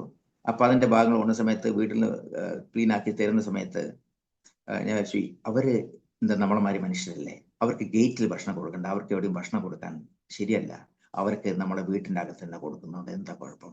എന്നോടാണ് അവരുടെ തുണി എല്ലാം മോശമാണ്. ഞാൻ പറഞ്ഞു നമ്മുടെ വലിയ വീടൊന്നുമല്ല, നമ്മുടെ സാധാരണ ചെറിയ വീടാണ്, നമുക്ക് അവർക്ക് എന്തുകൊണ്ട്? അങ്ങനെ എൻ്റെ അമ്മ എൻ്റെ സമ്മർദ്ദത്തിന് വഴങ്ങി അവർക്ക് ഭക്ഷണം അതേമാതിരി കൊടുക്കാൻ നൽകി. അന്നേ ഒരു ചിന്തയാണ് എനിക്ക്, മനുഷ്യൻ ഒന്നേ ഉണ്ടാവും, ഒരു മനുഷ്യൻ രണ്ട് രീതിയിലാണ്, ഒന്ന് ആണും പെണ്ണും, അല്ലാതെ വേറൊരു ജാതി എൻ്റെ ജീവിതത്തിൽ ഞാൻ കാണുവാൻ ഇടവരരുത്, എനിക്ക് എല്ലാവരും ഒന്നേ കാണാൻ സാധിക്കുമുള്ളൂ. അങ്ങനെ ഞാൻ അവിടെ ഡൽഹിയിൽ ഹോട്ടലിൽ തിരിച്ചെത്തി. അപ്പോൾ സമയത്ത് കറങ്ങിയിട്ട് എനിക്ക് വഴി അറിയാത്തതുകൊണ്ട് ഞാൻ എല്ലാം കൂടെ 2:30 മണിയായി ഞാൻ അശോക് ഹോട്ടലിൽ തിരിച്ചെത്തുന്ന സമയത്ത്. അവിടുന്ന് റൂം വെക്കേറ്റ് ചെയ്തു. അപ്പോൾ അദ്ദേഹം പറഞ്ഞു 12 മണിക്കാണ് ഇവിടെ വെക്കേറ്റ് ചെയ്യുന്ന സമയം, അതുകൊണ്ട് 250 നിങ്ങൾ അഡ്വാൻസ് തന്നത്, അത് ഇന്നത്തേക്ക് സാധനമാവും എന്നിട്ട് ആ പൈസ മുഴുവൻ പോയി. പാസ്പോർട്ട് തിരിച്ചു വന്ന് ഞാൻ നോയിഡയിൽ വന്നു. അദ്ദേഹം എന്നോട് പറഞ്ഞു ഓക്കെ സന്തോഷം, ഇവിടെ ഒരു റൂമേ ഉള്ളൂ, താമസിക്കുവാൻ എനിക്ക് പറ്റത്തില്ല, രാമകൃഷ്ണനെ കണ്ടു, രമേനെ കണ്ടു, ഒരു മോൻ മാത്രമേ ഉള്ളൂ. എന്നോട് പറഞ്ഞു പുറമെ എവിടെയെങ്കിലും നിങ്ങൾക്ക് മരത്തിന്റെ ചുവട്ടിലോട്ടം കിടക്കാൻ പറ്റുന്നുണ്ടെങ്കിൽ ഇവിടെ ഒരു നേരത്തെ ഭക്ഷണം തരാം, രാത്രി ഭക്ഷണം തരാം എന്ന് പറഞ്ഞു. അങ്ങനെ ഒരു നേരത്തെ ഭക്ഷണം എനിക്ക് തന്നു. 15 ദിവസം അവിടെ ഇങ്ങനെ അവിടെ കിടന്നു. അതാണ് എൻ്റെ അവിടുത്തെ അനുഭവം, നോയിഡയിലെ അനുഭവം. അങ്ങനെ ഞാൻ പ്രാർത്ഥിച്ചു, ദൈവമേ എനിക്ക് ദൈവം എന്താണ് അറിയില്ല, എന്നാലും ഞാൻ ആഗ്രഹിക്കുന്നു എനിക്ക് ഒരു സന്തോഷമായിട്ട് താമസിക്കാനുള്ള ഒരു ഇടം നൽകണമേ. അതെൻ്റെ അധികമൊന്നും ആഗ്രഹിച്ചില്ല, എളിമ ജീവിതമാണ് എൻ്റെ ജീവിതത്തിൽ ഇപ്പോഴും ഞാൻ ആഗ്രഹിക്കുന്നത്. അങ്ങനെ എനിക്ക് എൻ്റെ പ്രാർത്ഥന ദൈവം കേൾക്കുന്ന ദൈവമാണെന്ന് എനിക്ക് മനസ്സിലായി. അന്ന് ഞാൻ ചിന്തിച്ചു, അന്ന് വൈകുന്നേരം രാവിലെ ചിന്തിച്ചു, വൈകുന്നേരം നോക്കുന്ന സമയത്ത് വീട് കാലിയാക്കി പോകുന്നുണ്ട്. ആ രമാ രാമകൃഷ്ണൻ താമസിക്കുന്ന മുകളിലത്തെ വീട് താമസിക്കുന്നു. നോക്കുന്ന സമയത്ത് 800 രൂപ വാടക. അപ്പോൾ എൻ്റെ 3000-ൽ 2300 രൂപയോട്ടെ കയ്യിൽ ബാക്കിയുള്ളൂ. അങ്ങനെ 800 രൂപ വാടക കൊടുത്ത റൂം എടുത്തു. അങ്ങനെ ഞാൻ സ്വന്തം രീതിയിൽ അവിടെ അവൻ താമസിക്കാൻ തുടങ്ങി. അപ്പം അങ്ങനെ എനിക്ക് ഒരു കൂട്ടുകാരൻ, ക്രിസ്തീയ കൂട്ടുകാരൻ്റെ കൂടെ താമസിക്കുവാനിടയായി. അങ്ങനെ രീതിയിൽ ഞാൻ ക്രിസ്തുവിനെ പരിചയപ്പെടുവാനിട നൽകി. പക്ഷേ അവിടുന്ന് ആ ക്രിസ്തീയ സഹോദരൻ്റെ സ്വഭാവത്തിൽ പല പല ചേഞ്ചസ് കാണുവാനിട നൽകി. അദ്ദേഹത്തിന് നൈറ്റ് ഡ്യൂട്ടിയാണ്. ഡേ ഡ്യൂട്ടിയിൽ പല പല കാര്യങ്ങൾ അദ്ദേഹം ഒരു എന്താ പറയുക, ഒരു ദൈവത്തിന് നിരക്കാത്ത കേൾക്കുവാനിട നൽകി. അങ്ങനെ അദ്ദേഹത്തിനോട് വിട പറയുവാൻ ഞാൻ തയ്യാറായി. അദ്ദേഹം പറഞ്ഞു, ഞാൻ മാറ്റാം, എൻ്റെ രീതിയിൽ മാറ്റാൻ പറഞ്ഞിട്ട് ഞാൻ പറഞ്ഞു, ഇവിടെ താമസിക്കാൻ പറ്റത്തില്ല, കാരണം ഇവര് താഴെ ഞാൻ അറിയുന്ന കുടുംബമാണ് വന്നു. അങ്ങനെ അവിടെ നിന്ന് മാറി വേറെ വീട്ടിൽ മാറി. ഒരു മരിച്ച ഒരു വീടുണ്ട്, അവിടെ 6 മാസമായി കൂട്ടിക്കിടക്കുന്നത്. അപ്പം അദ്ദേഹം പറഞ്ഞു, ജോൺസൺ ഫാദറിനെ വിളിച്ചിട്ട് വെഞ്ചരിച്ചിട്ട് ഈ വീട്ടിൽ താമസിക്കാൻ പറഞ്ഞു. അത് H347 ആണ്. മറ്റേ ആദ്യത്തെ വീട് H147. അങ്ങനെ H347 മരിച്ച വീട്ടിലേക്ക് ഞങ്ങൾ അവിടെ ഞങ്ങൾ പറഞ്ഞു, ഞങ്ങൾക്ക് ധൈര്യമുള്ളവനാ, കുഴപ്പമില്ല, ഞങ്ങൾ അവിടെ താമസിക്കാൻ പോയി. അങ്ങനെ അവിടെ ജോൺസൺ അച്ഛൻ വെഞ്ചരിച്ച് ഞങ്ങൾ താമസിച്ചു. അങ്ങനെ ആ രീതിയിൽ അങ്ങനെ സമയത്ത് നിൽക്കുന്ന സമയത്ത് എനിക്ക് ജോലി അങ്ങനെ ആയിട്ടില്ല. അപ്പം ഉള്ള പൈസ കൊണ്ട് ഇങ്ങനെ പോകുന്നു മാത്രം. അങ്ങനെ ആ സമയം അതെല്ലാം കൂടെ ആകുമ്പോൾ ഒരു 10-35 ദിവസമായി. അപ്പം ഞാൻ വിചാരിച്ചു, ദൈവമേ, എനിക്കൊരു ജോലി ആവശ്യമാണ്, എന്തോ ചെയ്യും, ഞാനിങ്ങനെ നിന്നാൽ ശരിയാവത്തില്ലല്ലോ.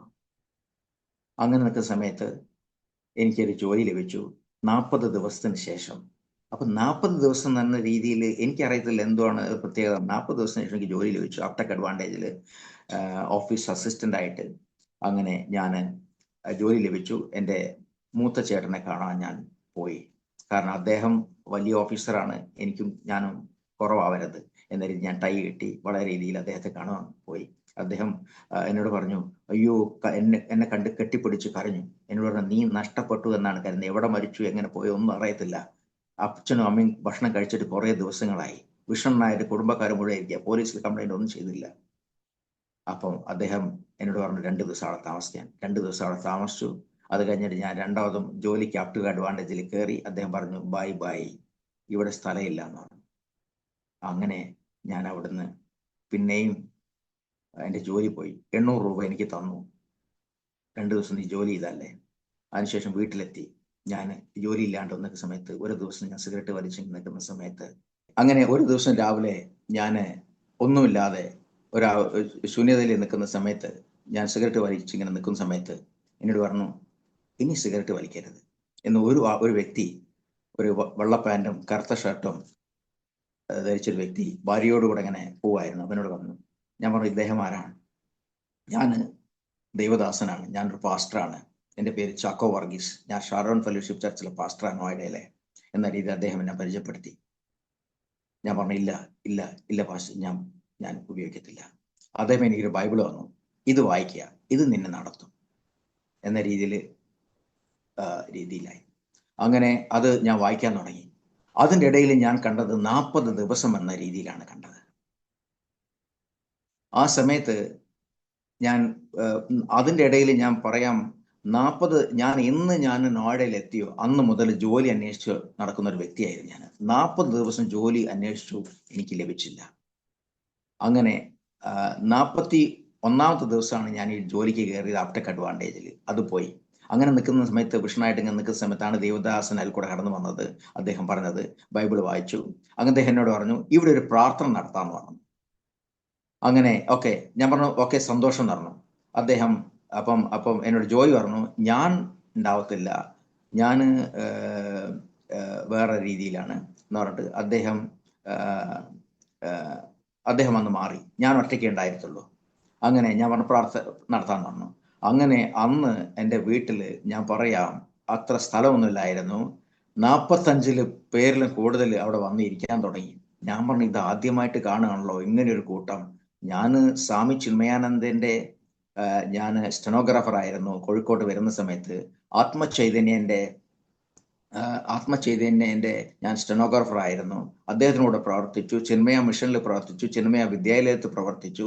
ഇങ്ങനെ ഒരു കൂട്ടം ഞാൻ ആദ്യമായിട്ട് കാണുന്നു വിചാരിച്ചു. അങ്ങനെ അങ്ങനെ അവിടെ നടത്തി. അങ്ങനെ അപ്പൊ അതിൽ എന്നോട് ആദ്യമേ പാസ്റ്റർ പറഞ്ഞിട്ടുണ്ടായിരുന്നു, എന്തെങ്കിലും തയ്യാറാക്കണം എന്ന് പറഞ്ഞു. അപ്പൊ ഞാൻ ചുന്ന പ്രസാദം ഞാൻ തയ്യാറാക്കാന്ന് പറഞ്ഞു. അവനോട് പ്രസാദം തയ്യാറാക്കേണ്ട ആവശ്യമൊന്നുമില്ല പറഞ്ഞു. അത് നിന്റെ ചിന്മയ വിദ്യാലയത്തിലും ചിന്മയ മിഷനിലും നീ ചെയ്തിരിക്കുന്ന സ്വാമി അന്ന് വരുന്നത്. കാരണം ഞാൻ ബ്രാഹ്മണനായതുകൊണ്ട് എനിക്ക് സൂചിയുടെ ഹലുവ, പിന്നെന്താണ് പഞ്ചാമൃതം എന്ന രീതിയിൽ പല കാര്യങ്ങളും എനിക്ക് ഉണ്ടാക്കുന്ന ഒരു ജോലി ഉണ്ടായിരുന്നു. അങ്ങനെ ഞാൻ പ്രസാദം തയ്യാറാക്കുന്ന എന്താ കഴിക്കാൻ എന്തെങ്കിലും തയ്യാറാക്കിയാൽ മതി, അങ്ങനെ തയ്യാറാക്കി. അങ്ങനെ ഞാൻ അവല് കുഴച്ചു. വളരെ രീതിയിൽ വളരെ നന്നായിട്ട് എന്നോട് പറഞ്ഞു, വളരെ ടേസ്റ്റുള്ള അവല, വളരെ നന്നായി. എല്ലാവർക്കും വളരെ സന്തോഷമായി. അങ്ങനെ അത് കഴിച്ചു. അത് അന്നത്തെ ഒരു ആരാധന വളരെ നന്നായിരുന്നു. എന്നാലും അതിൻ്റെ ഇടയിൽ കൂടെ ഞാൻ എൻ്റെ റൂമിലേക്ക് പോയി. എൻ്റെ റൂമിലേക്ക് പോയിട്ട് ഞാൻ അവിടെ ഒരു വിളക്ക്, നോയിഡയിൽ എത്തിയ സമയത്ത് ഒരു വിളക്ക് വാങ്ങിയിരുന്നു, ഒരു അഗർബത്തി വാങ്ങിയിരുന്നു. അതെല്ലാം ഞാൻ കത്തിച്ചു. വിളക്കും അഗർബത്തിയും എല്ലാം കത്തിച്ചു.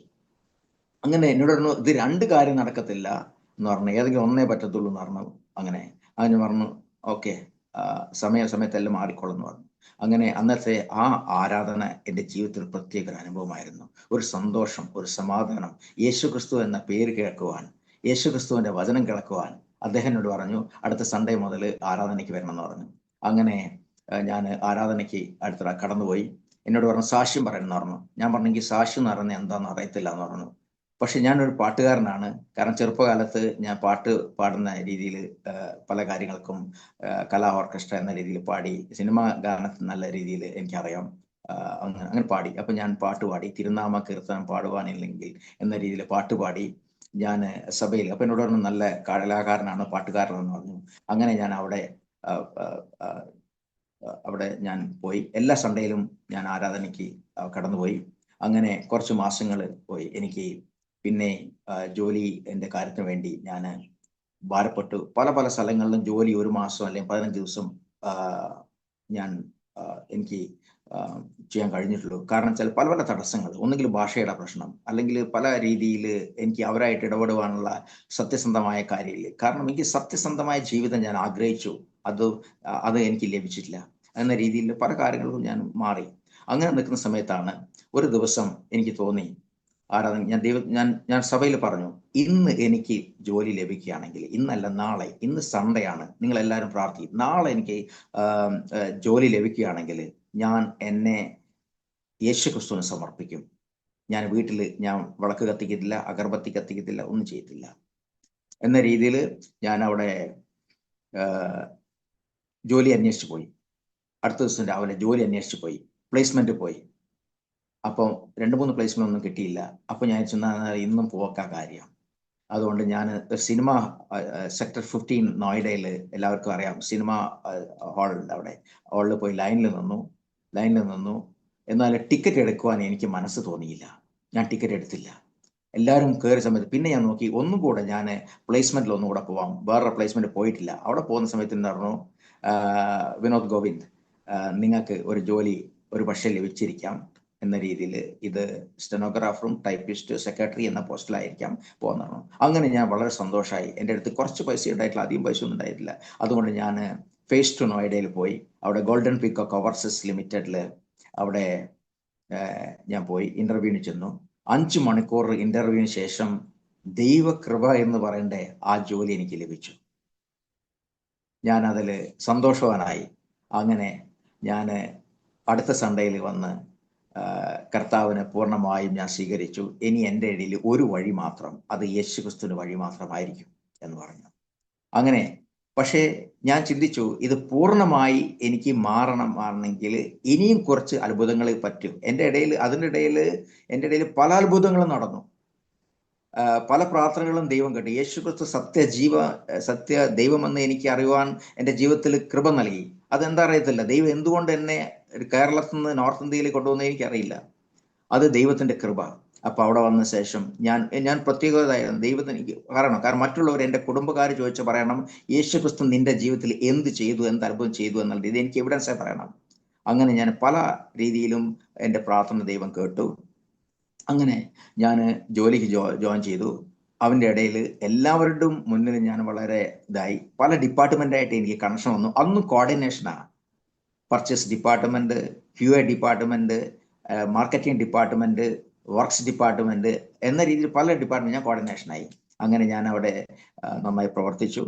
എൻ്റെ ഇടയിൽ പല കാര്യങ്ങളിലും കാര്യങ്ങളിൽ മോർണിംഗ് പ്രയർ ഉണ്ടാവും, അതിലെല്ലാം സംസാരിക്കുവാൻ നൽകി. അങ്ങനെ എന്നാൽ ഞാൻ വിചാരിച്ചു ഇവിടെയും പല പല ആൾക്കാർ എനിക്ക് അനുകൂലമല്ല, എൻ്റെ വിശ്വാസത്തിന് അനുകൂലമല്ല, അങ്ങനെ ചിന്തയുണ്ടായിരുന്നു. സഭയിൽ എന്നോട് പറഞ്ഞു സ്നാനപ്പെടണം എന്ന് പറഞ്ഞു. ഞാൻ പറഞ്ഞു അതെന്തുവാ? അന്നേ ഞാൻ എൻ്റെ കയ്യിൽ ക്രോസ് ബെൽറ്റ് ഉണ്ട്, എന്നുവെച്ചാൽ ഞാൻ പൂണൂല് ധരിച്ചിട്ടുണ്ട്. കാരണം ഞാൻ ഗുരുവായൂരുന്ന പൂണൂല് എൻ്റെ പിതാവ് എൻ്റെ പൂണൂലിട്ട് തന്നതാ. അപ്പം അത് മാറ്റാൻ ബുദ്ധിമുട്ടാണെന്ന് പറഞ്ഞു. അപ്പോൾ അതൊക്കെ മാറ്റിയേ പറ്റത്തുള്ളൂ എന്ന് പറഞ്ഞു. അപ്പം ഞാനെങ്കിൽ ഇനിയും കർത്താവ് യേശു ക്രിസ്തു ജീവിക്കുന്ന ദൈവം എന്ന് എനിക്കറിയണം. ഞാൻ പറഞ്ഞു ഒരു 17 പ്രാവശ്യം എൻ്റെ 6-7 പ്രാവശ്യം എൻ്റെ ജീവിതത്തിൽ അനുഭവിച്ചറിഞ്ഞു, ഇനിയും അറിയണം. അങ്ങനെ കുറച്ച് മാസങ്ങളോടെ ഞാൻ വെയിറ്റ് ചെയ്യാൻ തുടങ്ങി. അങ്ങനെ അറിയത്തില്ല, ഞാൻ പല രീതിയിലും ബസ്സിൽ നിന്ന് വീഴാൻ പോകുന്ന സമയത്തും എന്നെ ദൈവം താങ്ങി. എന്നെ പല പല രീതിയിൽ ഞാൻ പറയട്ടെ, എൻ്റെ പ്രാർത്ഥന കേട്ടു. എനിക്ക് ദൈവം എന്താണെന്ന് അറിയുവാൻ ദൈവം കൃപ നൽകി. അങ്ങനെ അവസാനമായിട്ട് ഞാൻ ഒരു പ്രാർത്ഥന ദൈവത്തെ ചോദിച്ചു സ്നാനപ്പെടുന്നതിന് മുന്നേ. അതാണ് ചോദിച്ചത്, ദൈവമേ ഇനി എന്തു ചെയ്യണം? അങ്ങനെ ഞാൻ ജോലി കഴിഞ്ഞു വന്നു. 17ാമത്തെ എൻ്റെ പ്രാർത്ഥനയ്ക്ക് ഉത്തരം നൽകുവാൻ ദൈവം പോന്നു എന്ന് ഞാൻ വിശ്വസിച്ചു. ഇനി ഞാൻ ദൈവത്തെ പരീക്ഷിക്കും, ഇത് എൻ്റെ ലാസ്റ്റാണ്. അതിനുശേഷം ഞാൻ സ്നാനത്തിന് തയ്യാറാവും. അത് എൻ്റെ സഭയിൽ നിന്നുള്ള എനിക്ക് പ്രഷറാണോ എന്ന് അറിയത്തില്ല, സ്നേഹമാണോ എന്ന് അറിയത്തില്ല, ദൈവത്തിന് ആഗ്രഹമാണോ എന്ന് അറിയത്തില്ല. ഞാൻ സ്വീകരിക്കാൻ തയ്യാറായി. അങ്ങനെ ഞാൻ വീട്ടിൽ വന്ന് ചെറിയൊരു റൂമാണ്. ചെറിയ റൂമിൽ അത് പുറമെ വാഷ്റൂമാവും, ഒരാൾക്ക് കിടക്കാനുള്ള മാത്രമേ ഉള്ളൂ. അങ്ങനെ ഒരു പാനിയിൽ വെള്ളം വെച്ച് എന്താ പറയുക ഒരു കലത്തിൽ വെള്ളം വെച്ചായിരുന്നു. അത് ഞാൻ കുടിച്ചു. ഞാൻ ഉറങ്ങുവാൻ നോക്കി, കഴിക്കൊന്നുമില്ല. 2 പച്ച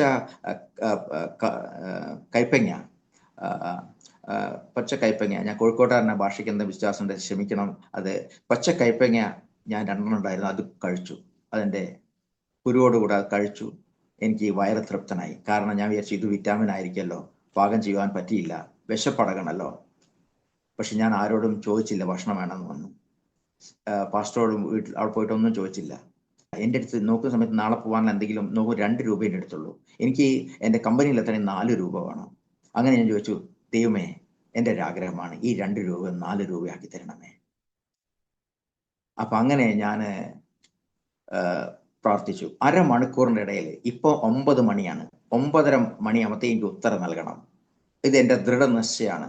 ഞാൻ യേശു ക്രിസ്തുവിൻ്റെ നാമത്തിൽ ഞാൻ പ്രാർത്ഥിക്കാം. സഭയിൽ എങ്ങനെ ആൾക്കാർ പ്രാർത്ഥിക്കാൻ തുടങ്ങിയ മുട്ടുകുത്തി ഞാൻ പ്രാർത്ഥിച്ചു, ദൈവമേ എന്നെ കരുണയുള്ള ദൈവമേ എന്നോട് ദൈവമേ കൃപ നൽകണമെന്ന് മുട്ടുകുത്തി ഞാൻ പ്രാർത്ഥിച്ചു.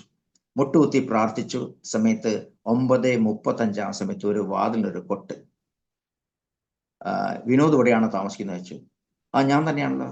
ശ്രീകുമാരൻ എന്ത് രാത്രി വരാൻ കാരണം എന്ന് വെച്ചു. അയ്യോ ഇദ്ദേഹത്തിനെ ഞാൻ അന്വേഷിച്ചുകൊണ്ട് ഞാൻ 2-3 മാസമേ നടക്കുന്നു, ഞാൻ 200 രൂപ വാങ്ങി തിരിച്ചു വരാൻ വന്നതാന്ന് പറഞ്ഞു. അന്ന് ഞാൻ പലപ്പോഴും പലർക്കും പല ആൾക്കാരോട് എന്നോട് പൈസ ചോദിച്ചു. ശമ്പളം കിട്ടുന്ന സമയത്ത് എന്നോട് ചോദിക്കും, വിനോദ് ബ്രദറെ എനിക്ക് പൈസ ഉണ്ടായി തരണേ ചോദിക്കും. അപ്പം ഞാൻ കൊടുക്കുന്ന അനുഭവം ഉണ്ടായിരുന്നു. പല ആൾക്കും കൊടുത്തിട്ട് പലരും തന്നു തിരിച്ച്.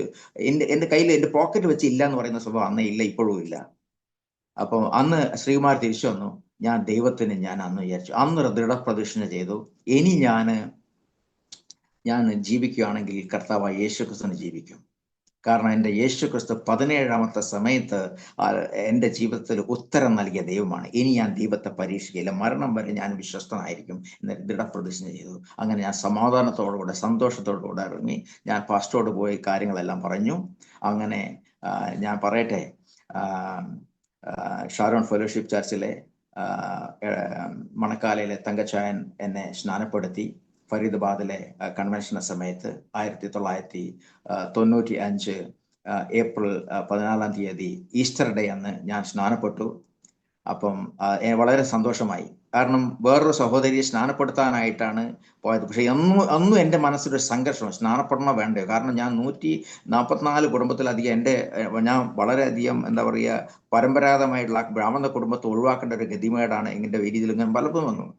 പക്ഷേ എന്നോട് പറഞ്ഞു ഇപ്പോഴാണ് ഇതിൻ്റെ അനുഭവം. അപ്പോൾ പാസ്റ്ററിനോട് പറഞ്ഞു നീ തയ്യാറായ നന്നായി. ഓക്കെ പാസ്റ്റർ അന്ന് പറഞ്ഞ ഒരു വാക്കുണ്ട് എന്നോട്, സിഗരറ്റ് ഇത് ഉപയോഗിക്കരുത്. അപ്പൊ രണ്ടാമത്തെ വാക്ക് എന്നോട് അതിന് മുന്നേ ഒന്നും പറഞ്ഞില്ല.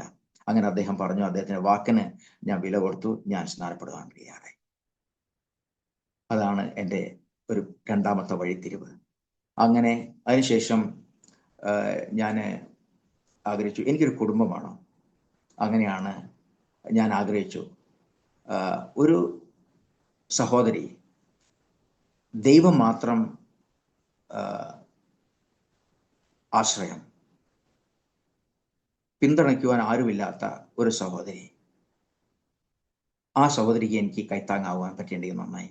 അങ്ങനെ രീതിയിലാണ് ഞാൻ കൊല്ലം എടക്കാട് സ്വദേശിയായ സുജാതയെ ഞാൻ കണ്ടെത്തുന്നത്. അവർ യാദർച്ഛികമായിട്ടാണ് നോയിഡയിലേക്ക് കടന്നു വന്നിരിക്കുന്നത്. അവരുടെ സഹോദരി അവിടെ ജോലി ചെയ്യുന്നുണ്ടായിരുന്നു. അങ്ങനെ രീതിയിലാണ് ഞാൻ അവരെ പരിചയപ്പെടുത്തിയത്. ഞാൻ പറഞ്ഞു അങ്ങനെ അദ്ദേഹത്തിന്റെ അവരുടെ പാസ്റ്ററോട് ഞാൻ സംസാരിച്ചു. അങ്ങനെ രീതിയിലാണ് എൻ്റെ മാരേജ് നടന്നത്. എൻ്റെ വീട്ടിൽ ആരോടും ഞാൻ പറഞ്ഞിട്ടില്ല. എൻ്റെ ഇഷ്ടപ്രകാരം അനുസരിച്ച് ഞാൻ പറഞ്ഞു. ഞാൻ അവരോട് ചോദിക്കാൻ പറ്റില്ല. എൻ്റെ എൻ്റെ രണ്ടാമത്തെ സഹോദരി ഗോമതി നഗറിൽ നിന്ന് വന്നായിരുന്നു. അദ്ദേഹത്തോട് പറഞ്ഞു, ഹിന്ദിയിൽ പറഞ്ഞു. അങ്ങനെ രീതിയിൽ എൻ്റെ മാരേജ് നടന്നത്. അപ്പം വളരെ രീതിയിൽ സന്തോഷമായി നടത്തി. ഞാനും അന്നും വിചാരിച്ചു, ഞാനും എന്താ പറയുക, ദൈവമേ പ്രാർത്ഥിക്കുന്ന ഒരു സഹോദരിയാവണമേ.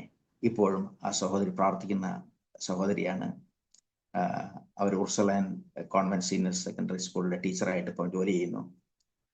അങ്ങനെ ഞങ്ങൾ 30 കൊല്ലമായിട്ട് നോർത്ത് ഇന്ത്യയിൽ ഇപ്പോൾ ജോലി ചെയ്തുകൊണ്ടിരിക്കുന്നു. അങ്ങനെ ഞാൻ പറയാൻ ഇത്രത്തോളം കാരണം ദൈവം എന്നെ നടത്തി. അതിനിടയിൽ ഞാൻ പറയട്ടെ, മൂന്നാമത്തെ വഴിത്തിരിവ് എൻ്റെ ജീവിതത്തിൽ ഉണ്ടായത് 1994 നവംബർ 1 ഞാൻ ഗോൾഡൻ പീക്കോക്കിൽ ഞാൻ ജോലി കയറി. 2001 ജനുവരി ഫെബ്രുവരി മാസത്തിൽ എനിക്ക് പ്രോബ്ലം വന്നു. ഞാൻ പറഞ്ഞു എനിക്കൊരു കാര്യം ഞാൻ പറഞ്ഞു അവിടെ ബൈബിളിന്റെ കോട്ട് ചെയ്തുകൊണ്ട്. അതിന് സമയത്ത് ഞാൻ ടുഡേസ് തോട്ട്സ് എന്ന രീതിയിൽ കഴിഞ്ഞ 2 കൊല്ലമായിട്ട് ഞാനായിരുന്നു എഴുതുന്നുണ്ടായിരുന്നു ടുഡേസ് തോട്ട്സ്. അപ്പം MD രാജൻ കപൂർ എന്നോട് ചോദിച്ചു, എന്തുകൊണ്ടാണ് നീ ഇങ്ങനെ നല്ല എവിടുന്ന കിട്ടുന്നത് നല്ല. അപ്പം ജെയിംസ് ആന്റണി പറഞ്ഞു, എടാ നീ ബൈബിളിൽ കോട്ട് ചെയ്തിട്ട് പല കാര്യങ്ങൾ എഴുതുന്നതാണ്. ജെയിംസ് ആന്റണി ഉണ്ടായിരുന്നു. അപ്പം അദ്ദേഹം, Susan George, James Antony, Tommy, ഇവരെല്ലാം ഉണ്ടായിരുന്നു. അപ്പം എന്നോട് പറഞ്ഞു, നീ ഒരാൾ മാത്രമാണ് ഈ ഞങ്ങളുടെ ഈ ഗോൾഡൻ പീക്കോക്സിന്റെ ക്യാമ്പസിലുള്ള ഗണേഷ് മന്ദിർ അമ്പലത്തിന്റെ പ്രസാദം കഴിക്കാത്തൊരു വ്യക്തി.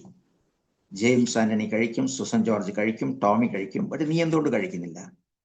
അദ്ദേഹം എന്നെ റൂമിലേക്ക് വിളിച്ചു. രാജൻ കപൂർ എന്നോട് റൂമിലേക്ക് വിളിച്ചു. ഞാൻ പറഞ്ഞു, ഞാൻ യേശു ക്രിസ്തുവിന്റെ അനുയായിയ, യേശു ക്രിസ്തുവിന്റെ ഭക്തനാ. എനിക്ക് അത് മാത്രമേ ചെയ്യാൻ പറ്റൂ. ദൈവവചനം എന്ത് പറയുന്നത് ചെയ്യാൻ പറ്റൂ. നിന്നെപ്പോലെ പറ്റിയൊരു വിഡ്ഢിയെ ഞാൻ ഇതുവരെ കണ്ടിട്ടില്ല എന്ന് പറഞ്ഞു. ഞാൻ പറഞ്ഞു, ഞാൻ വിഡ്ഢിയായിരിക്കാം, ദൈവത്തിന് മുന്നിൽ ദൈവം മാനിക്കുന്ന ഒരു വ്യക്തിയാണ് എന്ന് ഞാൻ അദ്ദേഹത്തിനോട് പറഞ്ഞു. ദൈവത്തിന്റെ നാമത്തിനെ മഹത്വപ്പെടുത്തുവാൻ ദൈവം കൃപ നൽകി. ഓക്കെ, നീ നിന്റെ ഇഷ്ടം പോലെ ചെയ്യാനെന്ന് പറഞ്ഞു. അങ്ങനെ ഞാൻ അവിടെ പോന്നു. അതിൽ കുറച്ച് കഴിഞ്ഞ ദിവസത്തിന് ശേഷം എനിക്ക് അവിടെ ചെറിയൊരു പ്രോഗ്രാം ഉണ്ടായിരുന്നു. അതിൻ്റെ ഇടയിൽ എനിക്ക് കർമ്മയോഗി എന്ന അവാർഡ് ലഭിച്ചു.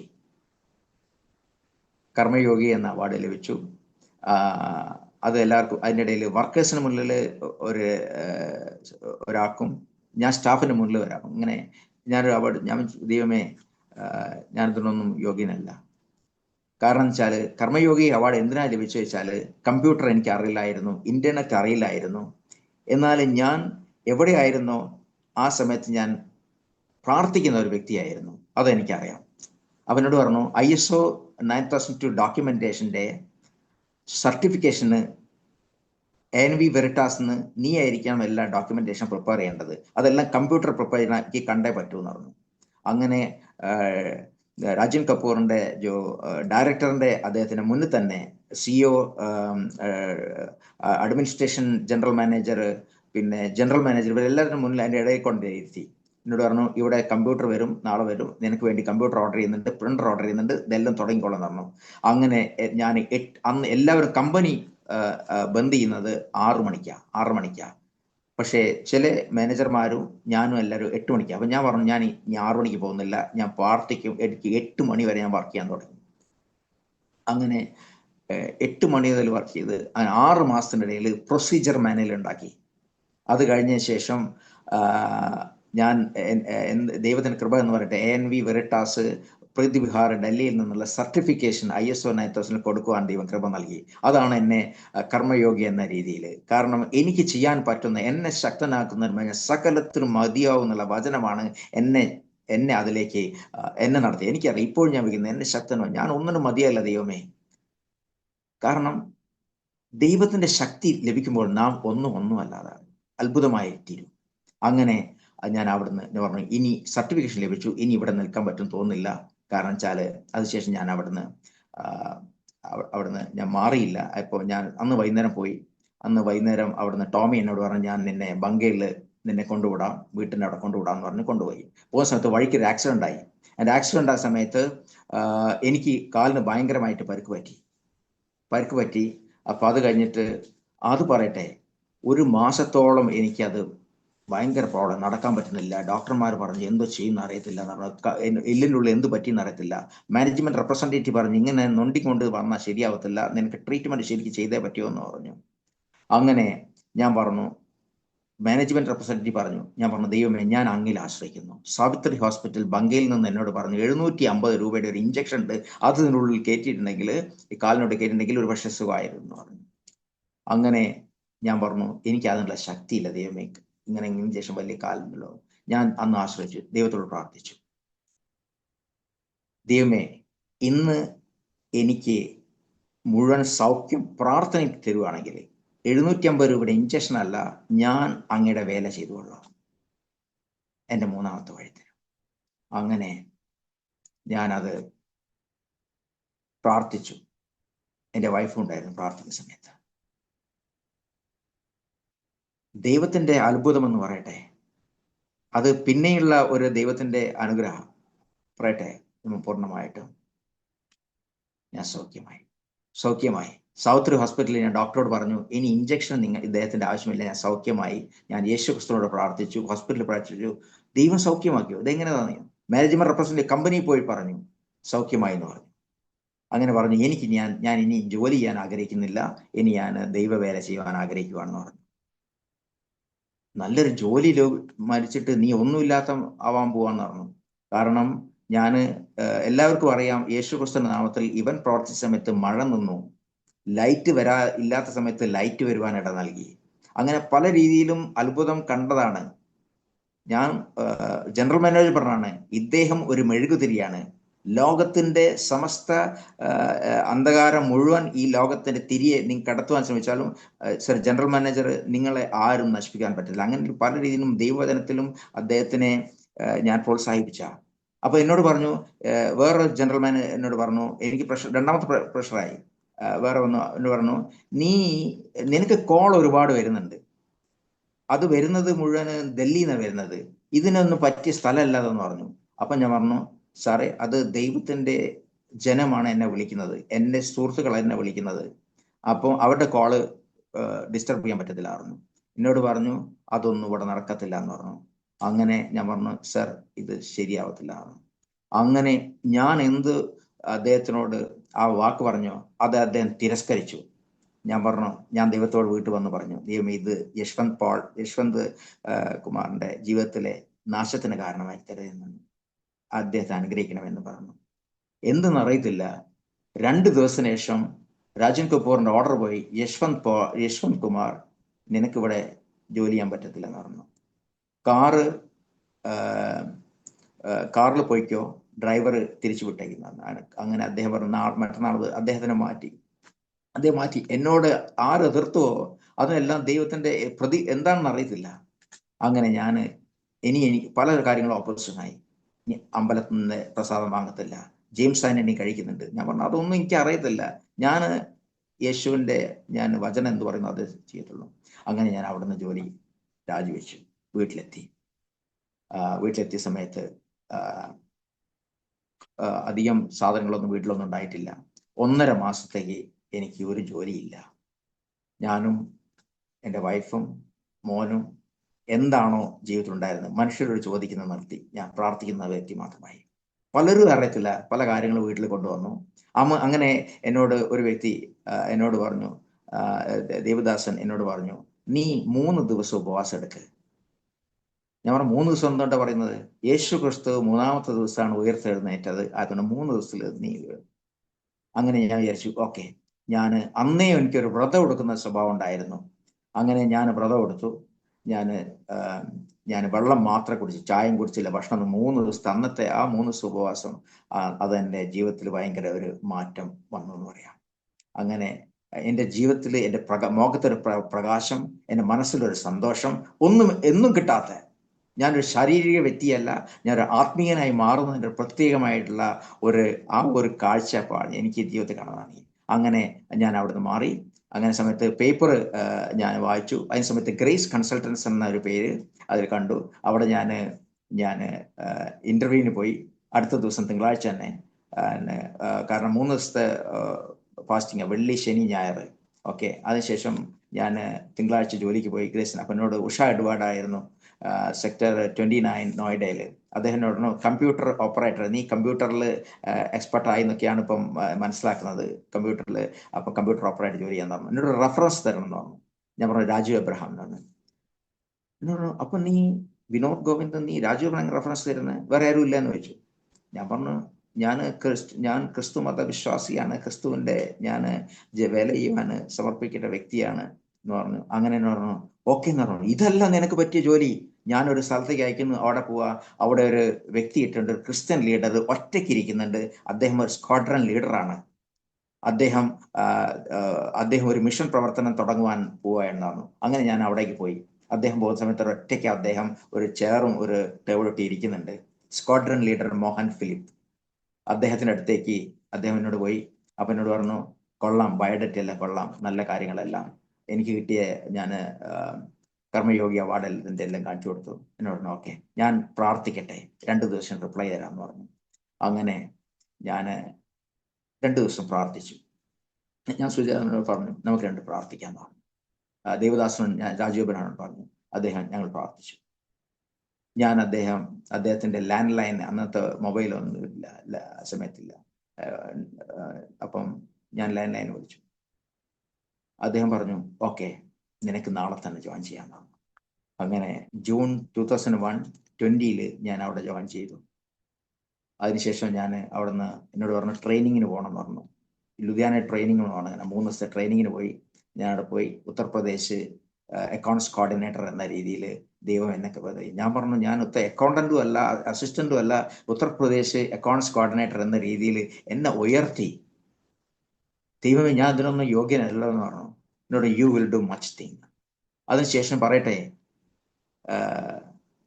ദൈവം എന്നെ വേറെ രീതിയിൽ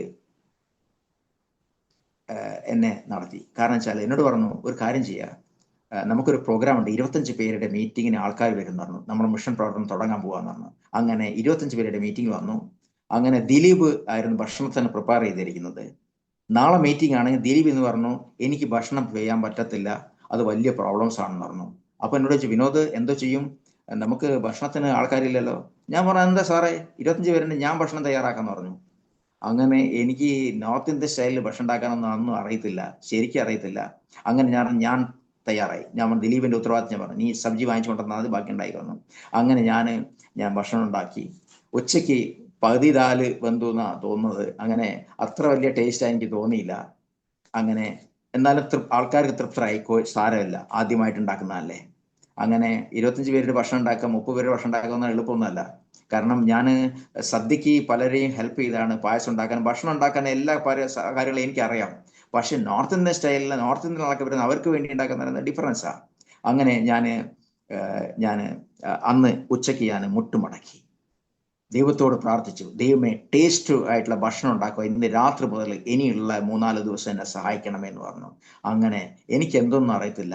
റൊട്ടി ഉണ്ടാക്കാൻ വേണ്ടിയിട്ട് ഒരു സഹോദരി കടന്നു വന്നു. ആ സഹോദരി 67-68 വയസ്സ്, പാസ്റ്റർ ഷമുൽ ബ്രൗണിന്റെ അമ്മയാണ്. അദ്ദേഹം റൊട്ടി ഉണ്ടാക്കി, ഞാൻ കറിയാണ് ഉണ്ടാക്കി, റൈസ് ഉണ്ടാക്കി, ചോറുണ്ടാക്കി, അതെല്ലാം ഉണ്ടാക്കി പ്രിപ്പയർ ചെയ്തു. വളരെ ടേസ്റ്റാണുള്ള ഫുഡ് പറഞ്ഞു. അത് കഴിഞ്ഞിട്ട് അടുത്ത ദിവസം ഞാൻ ഉപ്പുമാവ് ഉണ്ടാക്കി. അതിനുശേഷം പല കാര്യങ്ങളും 3-4 ദിവസം എന്ന് പറയുന്നത് ഇഡ്ഡലിയും സാമ്പാർ വരെ ഉണ്ടാക്കുവാൻ 250 ഇഡ്ഡലി ഉണ്ടാക്കുവാൻ ദൈവം എന്നെ സഹായിച്ചു. അപ്പൊ അങ്ങനെ രീതിയിൽ എന്നോട് പറഞ്ഞു, you are success in the ministry എന്ന് പറഞ്ഞു എന്നോട് പറഞ്ഞു. കാരണം വെച്ചാൽ അതിനുശേഷം ഞാനൊരു വെളുത്ത ഒരു വ്യക്തിയായിരുന്നു, ഞാനത് കറുത്ത രീതിയിൽ എൻ്റെ മുഖം എല്ലാം മാറി വളരെ രീതിയിൽ, കാരണം വളരെ കഠിനാധ്വാനം ചെയ്യുന്ന ഇതായിരുന്നു എൻ്റെ വളരെ ഇത്. അപ്പം ആ സമയത്ത് എനിക്കൊരു ചിന്തയുണ്ടായിരുന്നു, ഒരു വചനം എൻ്റെ മനസ്സിൽ വന്നു. നിന്നെ ഞാൻ ഊതിക്കഴിച്ചിരിക്കുന്നു. യെശയ്യാവിന്റെ 48. ഇതെന്നെ വെള്ളി പോലെ അല്ലതാനും കഷ്ടതയുടെ തീച്ചൂടയിലാണ് ഞാൻ നിന്നെ പണിതിരിക്കുന്നത്. ആ വചനമാണ് എന്നെ ചത്തിരിക്കുന്നത്, എന്നെയായിരിക്കുന്നത്. യേശുക്രിസ്തുവിന്റെ പുനരുദ്ധാനം എന്നെ ഇന്ന് വരെ ശക്തനാക്കി. അതെന്റെ ജീവിതത്തിന്റെ ശക്തി പകരുന്നു, എന്നെ ബലം പകരുന്നു. ഞാൻ അറിയില്ല, പടിപടിയായിട്ട് ഞാൻ 2004 വരെ ഞാൻ എൻ്റെ ജീവിതം വളരെ അണ്ടറായി. അങ്ങനെ അങ്ങനെ മിഷൻ പ്രവർത്തനങ്ങൾ വളരെയധികം അനുഗ്രഹമായി. അപ്പം 8 റീജിയണിൽ പോവാൻ, ഇൻസ്പെക്ഷന് പോകണം എന്നോട് പറഞ്ഞു. 8 റീജിയനിൽ പോയി ഇൻസ്പെക്ഷൻ ചെയ്യണം എന്ന് പറഞ്ഞു. അങ്ങനെ ഇൻസ്പെക്ഷന് പോകാൻ തുടങ്ങി. അങ്ങനെ ഭാഷ നന്നായിട്ട് പഠിച്ചു. അത് കഴിഞ്ഞ് പല സ്ഥലങ്ങളിൽ പോയി. യുടെ പല സ്ഥലങ്ങൾക്കും 75 ഡിസ്ട്രിക്റ്റിലും എനിക്ക് പോകുവാൻ ദൈവം കൃപ നൽകി. അങ്ങനെ ശേഷം എന്നോട് പറഞ്ഞു, ഇനി സോഷ്യോ പൊളിറ്റിക്കൽ മൂവ്മെന്റിൽ നമുക്ക്, കാരണം നീ 14 വർഷം CPM പ്രവർത്തിച്ചാലേ നമുക്ക് സോഷ്യോ പൊളിറ്റിക്കൽ മൂവ്മെന്റിൽ പ്രവർത്തിക്കുന്ന രീതിയിൽ ഞാൻ അങ്ങനെ കോൺഗ്രസിന്റെ രാഹുൽ ഗാന്ധിന്റെ നേതൃത്വത്തിലുള്ള സംയുക്ത ഭാഗീദാരി മോർച്ച എന്ന രീതിയിൽ കോൺഗ്രസിന്റെ 4000 പേരുടെ ട്രെയിനിങ് 2006-2007 ട്രെയിൻ ചെയ്തു. അവിടെ അതും സത്യനിഷ്ഠ, ഇന്റഗ്രിറ്റി ആൻഡ് ക്യാരക്ടർ ബിൽഡിംഗ് എന്ന രീതിയിൽ അവരെ നൽകി. അപ്പൊ രാഹുൽ ഗാന്ധി ഒരു കാര്യം പറഞ്ഞിട്ടുണ്ടായിരുന്നു, ഈ ട്രെയിനിങ് എനിക്ക് തോന്നുന്നില്ല കോൺഗ്രസ്സുകാരെ ചേഞ്ച് ചെയ്യുന്നുള്ളത്, പക്ഷേ ഞാൻ ചേഞ്ച് ആവും എന്ന രീതിയിൽ. അതാണ് ഇന്നത്തെ രാഹുൽ ഗാന്ധി. അദ്ദേഹം ടീഷർട്ട് ഇട്ട് സാധാരണ പോലെ നിൽക്കുന്ന വ്യക്തി, കാരണം അന്നത്തെ ട്രെയിനിങ്. അങ്ങനെ പടിപടിയായി അന്ന് കോൺഗ്രസിന് ആൾക്കാർ വിട്ടു. കോൺഗ്രസ് ആൾ വിട്ടിട്ട് എന്നോട് പറഞ്ഞു, ഞാൻ പറഞ്ഞു എനിക്ക് സ്പിരിച്വൽ വ്യക്തിയായിരിക്കണം, പക്ഷെ എന്നോട് പറഞ്ഞു, സ്ക്വാഡ്രൺ ലീഡറിന് പറഞ്ഞു, നിനക്ക് ദൈവം എന്താണ് നിന്നെ ആഗ്രഹിക്കുന്നത്, ദൈവം നടത്തും. ഓക്കെ, നീ സ്പിരിച്വൽ ആയിരിക്കാം, സോഷ്യൽ ആയിരിക്കാം, പക്ഷെ ഇതെല്ലാം ദൈവത്തിന്റെ പ്രവർത്തനം. അപ്പം സേവ, ദയ, ന്യായ, സമാനത എന്ന രീതിയിൽ ഒരു ദർശനത്തോടുകൂടെ ഞങ്ങൾ അങ്ങനെ പ്രവർത്തിക്കാൻ നൽകി. കോൺഗ്രസിന് ആൾക്കാർ വിട്ടു. ഞങ്ങൾ ആദർശ രാഷ്ട്രീയ വികാസ് പാർട്ടി, അങ്ങനെ 10 കൊല്ലം ഞാൻ ഉത്തർപ്രദേശിൽ ആദർശ രാഷ്ട്രീയ വികാസ് പാർട്ടിന്റെ സെക്രട്ടറി എന്ന രീതിയിൽ പ്രവർത്തിച്ചു. അങ്ങനെ രീതിയിൽ മുന്നോട്ട് പോയി. ആത്മീയമായും എന്നെ സോഷ്യൽ പ്രവർത്തകനായും എന്നെ വെച്ചു. അങ്ങനെ കേജ്രിവാള്, അഖിലേഷ് യാദവ് എന്ന രീതിയിൽ പല പല നേതാക്കളായി കണക്ഷനായി. ശരദ് യാദവ് എന്ന രീതിയിൽ പല രീതിയിൽ അഗ്രിമെന്റ് ആയി. അങ്ങനെ 2019 ആ സമയത്ത് എൻ്റെ എനിക്ക് 3 മക്കളായി. ആ സമയത്ത് ബിപിൻ, ഫെബിൻ, കെവിൻ. അപ്പൊ എന്നോട് ചോദിച്ചു, പപ്പ 22 ഡേയ്സ് പപ്പ ഫീൽഡിലാണ്, ഞങ്ങളുടെ ഭാവി എന്തായിത്തീരും?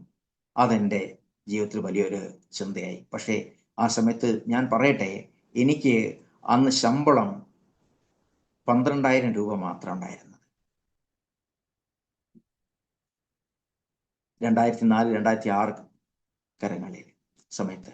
ആ സമയത്തും എനിക്ക് സ്വന്തമായിട്ടുള്ള വീട് വാങ്ങുവാൻ ദൈവം എന്നെ കൃപ. എനിക്കറിയത്തില്ല, 85% ലോൺ ലഭിക്കുന്ന സ്ഥലത്തല്ല എനിക്ക് 100% ലോൺ തരുവാൻ ബാങ്ക് കൃപ നൽകി.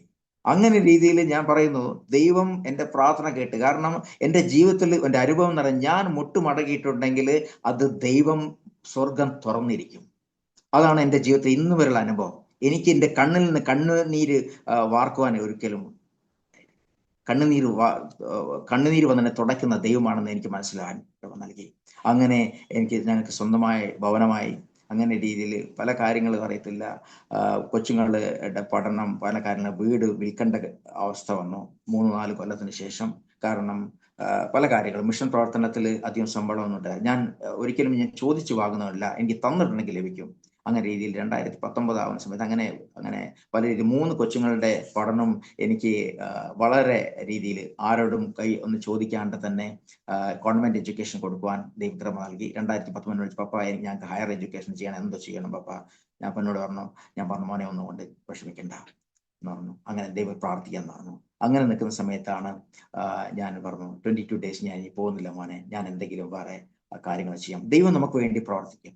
പക്ഷെ ഞാൻ സ്പിരിച്വൽ കംപ്ലീറ്റ് ചെയ്യാൻ ഞാൻ ആഗ്രഹിക്കുന്നു എൻ്റെ രീതിയിൽ. പക്ഷെ സോഷ്യോ പൊളിറ്റിക്കൽ മൂവ്മെന്റിലായിട്ട് എന്നോട് പറഞ്ഞു, പപ്പ പപ്പ 22 days പറ്റില്ല പറഞ്ഞു. അങ്ങനെ രീതിയിൽ ഞാൻ ചോദിച്ചു, ദൈവമേ ഒരു ജോലി എനിക്ക് ഞാൻ നോയിഡി താമസിച്ച് തന്നെ എനിക്ക് ചെയ്യാൻ കഴിയണമേ എന്ന് പറഞ്ഞു. അങ്ങനെ ഞാൻ പ്രാർത്ഥന സമയത്ത് എന്നോട് റവറൻ ജോൺ കളത്തിൽ അദ്ദേഹത്തിൻ്റെ ഞാൻ ചിൽഡ്രൻ ഹോമിൽ ഞാൻ ബോർഡ് മെമ്പറായിരുന്നു, ഞാൻ ട്രഷററായിരുന്നു. ഞാൻ ആദ്യം ക്രിസ്തീയ പ്രാർത്ഥന പ്രാർത്ഥിക്കുന്ന സമയത്ത് തന്നെ അതിനോട് പറഞ്ഞു, ഇവിടെ ഞാൻ സബറ്റിക്കൽ പോകാൻ ആഗ്രഹിക്കുന്നു, ഞാൻ 2 കൊല്ലത്തേക്ക് ഞാൻ പ്രസിഡന്റ് എന്ന രീതിയിൽ നിൽക്കാൻ ആഗ്രഹിക്കും, ഇദ്ദേഹം വർക്ക് ചെയ്യുകയാണെങ്കിൽ റെഡിയായിരുന്നു. അങ്ങനെ അദ്ദേഹം എന്നെ ഡയറക്ടർ ഓപ്പറേഷൻസ് ബോർഡ് പ്രസിഡന്റ് എന്ന രീതിയിൽ എന്നെ അപ്പോയിന്റ് ചെയ്തു. എൻ്റെ ജീവിതത്തിൽ ഒരിക്കലും ഇഷ്ടമല്ലാത്തൊരു കാര്യമായിരുന്നു പഠിപ്പിക്കൽ എന്ന രീതിയിൽ. കാരണം ഞാൻ ഹിന്ദിയിൽ തീരെ ഇഷ്ടമല്ലാത്തായിരുന്നു. ആ ഹിന്ദി പഠിക്കുവാൻ ദൈവം എന്നെ നോർത്ത് ഇന്ത്യയിലേക്ക് കൊണ്ടുവന്നു. അപ്പം എന്നോട് പറഞ്ഞു എഡ്യൂക്കേഷൻ തരുന്ന മസ്റ്റാണ് പറഞ്ഞു. അങ്ങനെ ഞാൻ പറഞ്ഞു ഓക്കെ, ഞാൻ പഠിപ്പിക്കാന്ന് പറഞ്ഞു. അങ്ങനെ ഞാൻ SST അധ്യാപകനായിട്ട് ഞാൻ 2019 മുതൽ 2023 ഡിസംബർ വരെ ഞാൻ SST അധ്യാപകനായിട്ടും അവിടുത്തെ എല്ലാ കാര്യങ്ങളും നോക്കി നടത്തുവാനും എല്ലാ കാര്യങ്ങളും ദൈവം എനിക്ക് കൃപ നൽകി. ഞാൻ അങ്ങനെ മുന്നോട്ട് പോയി. ഞാനിപ്പം പ്രവർത്തിക്കുന്നതെന്ന് വെച്ചാൽ ഞാൻ 3 മേഖലകളിലാണ് ഇപ്പോൾ പ്രവർത്തിക്കുന്നത്. കാരണം എന്ന് വെച്ചാൽ ആദ്യം ഞാൻ ക്രിസ്തീയ പ്രവർത്തനത്തിൽ 2019 പ്രവർത്തിച്ചു, സോഷ്യൽ പൊളിറ്റിക്കൽ പ്രവർത്തിച്ചു. അതിനുശേഷം ഞാൻ സ്കൂളിൽ അധ്യാപകനായിട്ടും ഡയറക്ടറായിട്ടും പ്രവർത്തിച്ചു.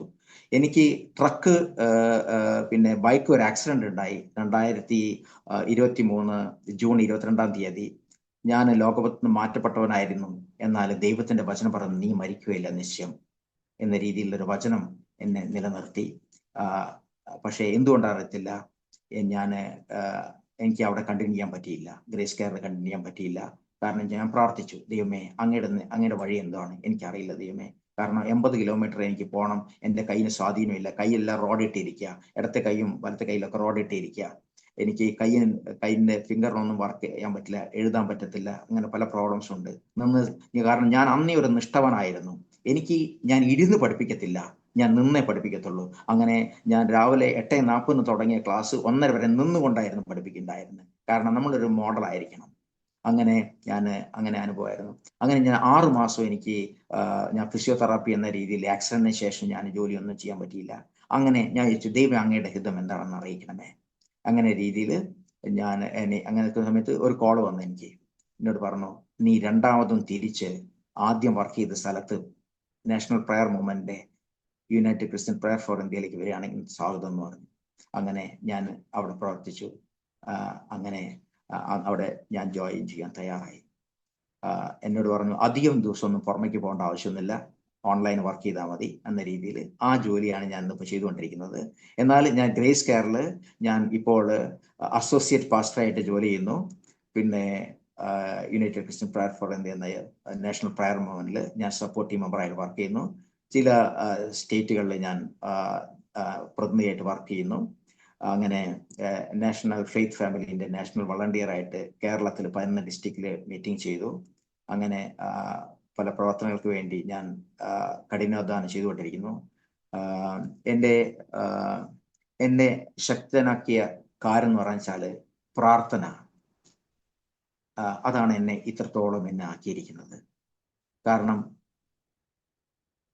എൻ്റെ മക്കള് ഇന്ന് വരെ ഇന്നാവാൻ കാരണം, എൻ്റെ മൂത്ത മകൻ കാനഡയിലെ ഷെഫാണ്, അദ്ദേഹത്തിൻ്റെ ഭാര്യ രശ്മി പോള്.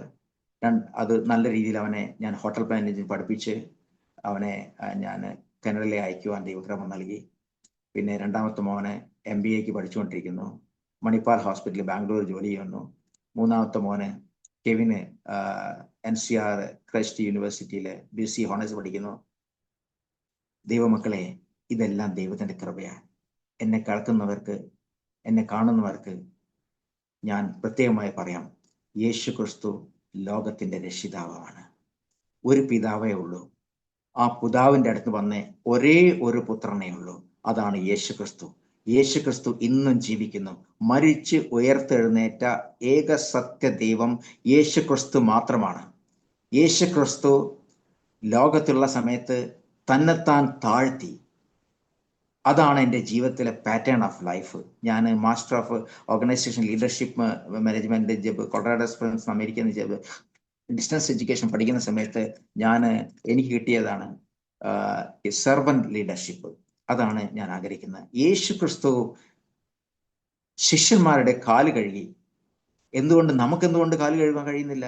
അങ്ങനെ രീതിയിലാണ് ഞാൻ മൂവ്മെന്റിൽ വർക്ക് ചെയ്യുന്ന സമയത്ത് UP ഡിസ്ട്രിക്റ്റിൽ അനേകരുടെ യേശുവിനെ അറിയാത്തവരുടെ കാല് കഴുകുവാൻ, അവർക്ക് ശുശ്രൂഷ ചെയ്യുവാൻ, അവരെ ഇതെന്താണ് ക്ലിയർ സെർവൻ ലീഡർഷിപ്പ് എന്ന രീതിയിൽ കാണിച്ചു കൊടുക്കുവാൻ തീവ്രം നൽകി. കാരണം അതിന്റെ മെയിൻ ഫോക്കസ് ആയിരുന്നു രാജനീതി അല്ല, സേവാനീതി. ഞങ്ങൾ പ്രത്യേകമായിട്ടുണ്ടായിരുന്നു.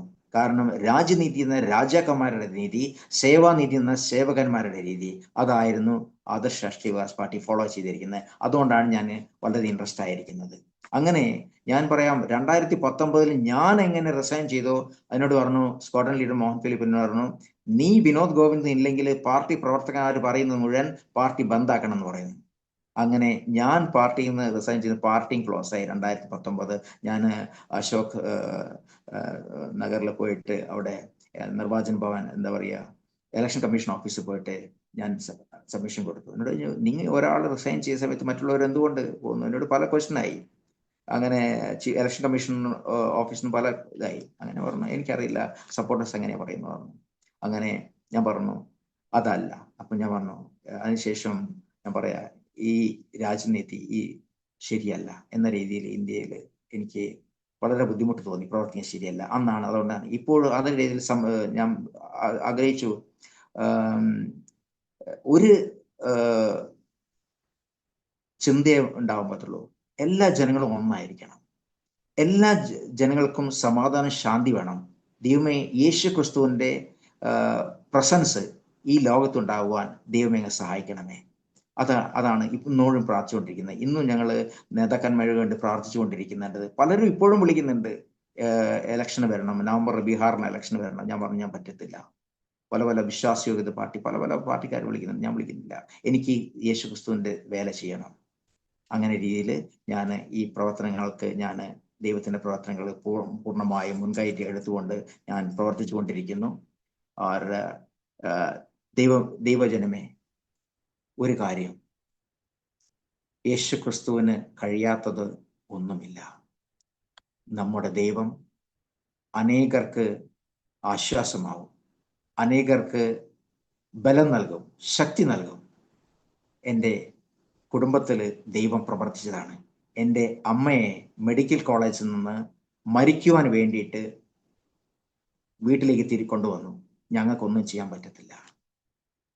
ആ അമ്മയ്ക്ക് വേണ്ടി ഞാൻ 2006 പ്രാർത്ഥിച്ച സമയത്ത് ഞാൻ വിശ്വസിച്ചു, എൻ്റെ അമ്മ എന്നെ കേൾക്കത്തില്ല, മമ്മയ്ക്ക് കേൾക്കാൻ കഴിയുന്നില്ല. ഞാൻ അമ്മയുടെ മുന്നിൽ മുട്ടുമടക്കി എൻ്റെ സഹോദരങ്ങളോട് പറഞ്ഞു, എൻ്റെ പ്രാർത്ഥന കേൾക്കുന്ന യേശു ഉണ്ട്, ഞാൻ അതിൽ പ്രാർത്ഥിക്കാൻ പോവാണ്. അങ്ങനെ അമ്മ മരിച്ചില്ല. പൈൽസ് എന്ന ബുദ്ധിമുട്ടിയെ അവർ 2.5 കൊല്ലം ജീവിച്ചു. 2006 മെഡിക്കൽ കോളേജിൽ നിന്ന് 2006 എൻഡിൽ മെഡിക്കൽ കോളേജിൽ നിന്ന് ഡിസ്ചാർജ് ആയിരിക്കുന്നത് അവര് 2.5 കൊല്ലം ഒരു അസുഖമില്ലാതെ അവർ ജീവിച്ചു. മറ്റുള്ളവർക്ക് ബുദ്ധിമുട്ടായി.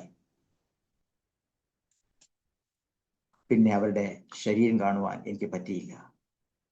എൻ്റെ അച്ഛൻ്റെ ശരീരം കാണുവാൻ എനിക്ക് പറ്റിയില്ല. എൻ്റെ അച്ഛൻ്റെ ശരീരം, എൻ്റെ അച്ഛൻ മരിച്ചത് ന്യൂസ് കേട്ടു. അന്ന് ഞാൻ ബലരാംപൂരിൽ ഞാൻ ദൈവവേലയിലായിരുന്നു. ഞാൻ പറഞ്ഞു, അച്ഛനെ കാണുവാൻ എനിക്ക് പറ്റും തോന്നുന്നില്ല, കാരണം ഞാൻ ദൈവവേല എൻ്റെ തീർത്തിട്ടേ ഞാൻ പോകത്തുള്ളൂ. അച്ഛൻ മരിച്ചു, എൻ്റെ ദൈവവേല എന്നെ ഏൽപ്പിച്ചിരിക്കുന്ന ഉത്തരവാദിത്വം ഞാൻ ചെയ്തിട്ടേ പോവും എന്ന രീതിയിൽ ഞാൻ ദൃഢനിശ്ചയത്തോട് പറഞ്ഞു. എന്നെ വീട്ടിലെത്തി, ഞാൻ ജോലിക്ക് കഴിഞ്ഞ് പിന്നെ ഞാൻ കാണുന്നത്. അതേമാതിരി അമ്മ മരിച്ച സമയത്തും ഞാൻ ഫീൽഡിലായിരുന്നു, ഉത്തർപ്രദേശ് ഫീൽഡിലായിരുന്നു. പക്ഷേ എനിക്ക് അമ്മയുടെ കാണുവാൻ കഴിയുന്നില്ല, അച്ഛനെ കാണുവാൻ കഴിയുന്നില്ല. എന്നാൽ ഞാൻ വിശ്വസിക്കുന്നു, എൻ്റെ വിശ്വാസം എൻ്റെ അച്ഛനെ അമ്മയെ എനിക്ക് സ്വർഗത്തിൽ കാണുവാൻ ഇട നൽകും. അനേകർ പ്രാർത്ഥിക്കുന്നവരുള്ളതുകൊണ്ടാണ് ഇന്ന് ഇന്ത്യ ഈ രീതിയിൽ നടക്കുന്നത്. ക്രിസ്തുവിൻ്റെ പേരിൽ പ്രാർത്ഥിക്കുന്ന അനേകരുടെ പ്രാർത്ഥന, മുട്ടുമടക്കുള്ള പ്രാർത്ഥന, രാത്രിയുള്ള പ്രാർത്ഥന, ദിവസമുള്ള പ്രാർത്ഥന മുടങ്ങാതെ പ്രാർത്ഥിക്കണം. ഇന്ത്യ രക്ഷ പ്രാപിക്കും. ഇന്ത്യ വലിയൊരു രാജ്യമായി തീരും. ഞാൻ വിശ്വസിക്കുന്നു എൻ്റെ കുടുംബക്കാരെല്ലാവരും യേശുവിനെ അറിയും. യേശുവിനെ അറിയാത്തവർ യേശുവിനെ അറിയാം. കാരണം പിതാവ് ഒന്നേ ഉള്ളൂ. ഈ പിതാവിനാലാണ് നമ്മളെല്ലാവരും നമ്മൾ ലോകത്തേക്ക് കടന്നു വന്നിരിക്കുന്നത്. എന്നാൽ ലോകത്തിൻ്റെ ഇഷ്ടം ചെയ്യുന്നവരല്ല. ലോകത്തിൻ്റെ കാരണം 2 കൊരിന്ത്യർ 4:4 പ്രത്യേകമായിട്ട് പറയുന്നുണ്ട്, അന്ധകാര ശക്തികളിൽ നമ്മുടെ നമ്മുടെ ഹൃദയങ്ങളുടെ നമ്മുടെ തലച്ചോറിനെ മന്ദമാക്കിയിരിക്കുക. അതിൽ നിന്ന് വിടിവിക്കുവാൻ വേണ്ടിയിട്ട് ഏക സത്യമായ യേശു ക്രിസ്തുവിന് മാത്രമേ കഴിയത്തുള്ളൂ എന്ന രീതിയിൽ പ്രിയജനമേ, യേശു ക്രിസ്തുവിന് നമുക്ക് വിശ്വസിക്കാം. യേശു ക്രിസ്തുവിന് വേണ്ടി നമുക്ക് സമർപ്പിക്കാം. യേശു ക്രിസ്തു ഈ ഇന്ത്യയുടെ, ഈ ലോകത്തിൻ്റെ രക്ഷിതാവാണ് എന്ന രീതിയിൽ എല്ലാവരും അറിയുവാൻ നൽകട്ടെ. നമുക്ക് ജീവിതം ഒന്നേ ഉള്ളൂ. 60 കൊല്ലം, 70 കൊല്ലം, 80 കൊല്ലം, അല്ലെങ്കിൽ 90 വയസ്സ്. 90-ാം സങ്കീർത്തനത്തിൽ പറയുന്നു.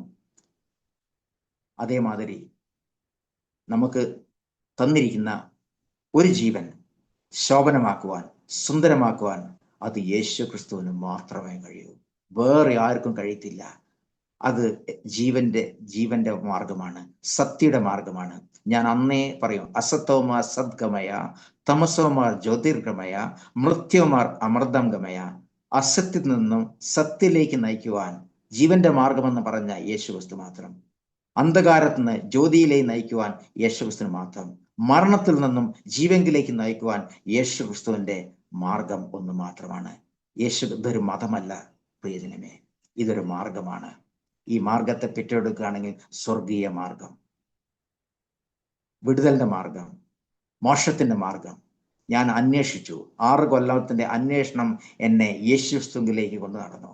കാരണം നാം യേശു ക്രിസ്തുവിന്റെ ഞാൻ യോഹന്നാന്റെ 1:12 യേശു ക്രിസ്തു വിശ്വസിക്കുന്ന ദൈവമക്കളാകുവാനുള്ള അധികാരം നൽകി എന്ന് പറയുന്നു. ആ ദൈവമക്കളായിട്ട് നാം ദൈവത്തിന്റെ സന്നിധിയിൽ മുട്ടുമടക്കുകയാണെങ്കിൽ നാം അനേകർക്ക് ആശ്വാസമാകും, അനേകർക്ക് സന്തോഷമായി തീരും, അനേകർക്ക് വിടുതലുമായി തീരും. അന്നേ ആഗ്രഹിച്ചിരിക്കുന്ന ആ കോർഡിനേഷൻ ഞാൻ ഇന്നും ചെയ്തുകൊണ്ടിരിക്കുന്നു. ആ വെള്ള വസ്ത്രധാരിയായിരിക്കുന്ന ആ ഫാദറിന്റെ ആ സന്തോഷത്തോടെ ഉള്ള ഒരു പ്രവർത്തനം, അദ്ദേഹത്തിനുള്ള പെരുമാറ്റം ഞാൻ ഇന്ന് ഉൾക്കൊണ്ട് ജീവിക്കാൻ ആഗ്രഹിക്കുന്നു. ഇന്ന് ഞാൻ തുടർന്നുകൊണ്ടിരിക്കുന്നു. അതാണ് എൻ്റെ ജീവിത ലക്ഷ്യം ആയിരുന്നു. എന്നെ പൂർത്തീകരിക്കുവാൻ ഇത്രത്തോളം നൽകി. ദൈവമേ, എനിക്ക് വേണ്ടി പ്രാർത്ഥിക്കണം. കാരണം ഇനിയുള്ള ദിവസങ്ങളെല്ലാം എനിക്ക് വളരെയധികം ബുദ്ധിമുട്ടുള്ള, വളരെയധികം ദൈവത്തിന് വേണ്ടി പ്രവർത്തിക്കുവാനുള്ള സമയമാണ്. എത്രത്തോളം എനിക്ക് ചെയ്യാൻ പറ്റുമെന്ന് അറിയത്തില്ല. 60 വയസ്സ് കഴിഞ്ഞു. എന്നാൽ ഞാൻ വിശ്വസിക്കുന്നു വയസ്സ് പ്രധാനമല്ല. ക്രിസ്തീയ പ്രവർത്തനത്തില്, യേശു ക്രിസ്തുവിന്റെ പ്രവർത്തനത്തിൽ വയസ്സ് ഒരു മാനദണ്ഡമായിരിക്കില്ല. സമർപ്പണബോധമുള്ള ഒരു ഹൃദയമുണ്ടെങ്കിൽ അത് ദൈവം ഉപയോഗിച്ചിരിക്കും. എന്നെ ശക്തനാക്കുന്നതിന് മൂലം ഞാൻ സകലത്തിലും മതിയോ എന്നുള്ള വചനത്തോടു കൂടെ ഞാൻ മുന്നോട്ട് പോകുന്നു. ദൈവം നമ്മളെല്ലാവരും സഹായിക്കുമാറാകട്ടെ. ഇത്രത്തോളം എനിക്ക് സമയം അനുഭവിച്ചു വന്ന Aroma TV admin Daniel John അവർകൾക്കും എന്നെ കേൾക്കുന്ന പ്രേക്ഷകർക്കും ശ്രോതാക്കൾക്കും പ്രത്യേകമായി നന്ദി പറയുന്നു. ദൈവം നമ്മളെല്ലാം വേണ്ട രീതിയിൽ നടത്തട്ടെ, വഴിയാട്ടി തരട്ടെ. നാം ലോകത്തിന്റെ പ്രകാശമാണ്, നാം ലോകത്തിന്റെ ഉപ്പാണ്.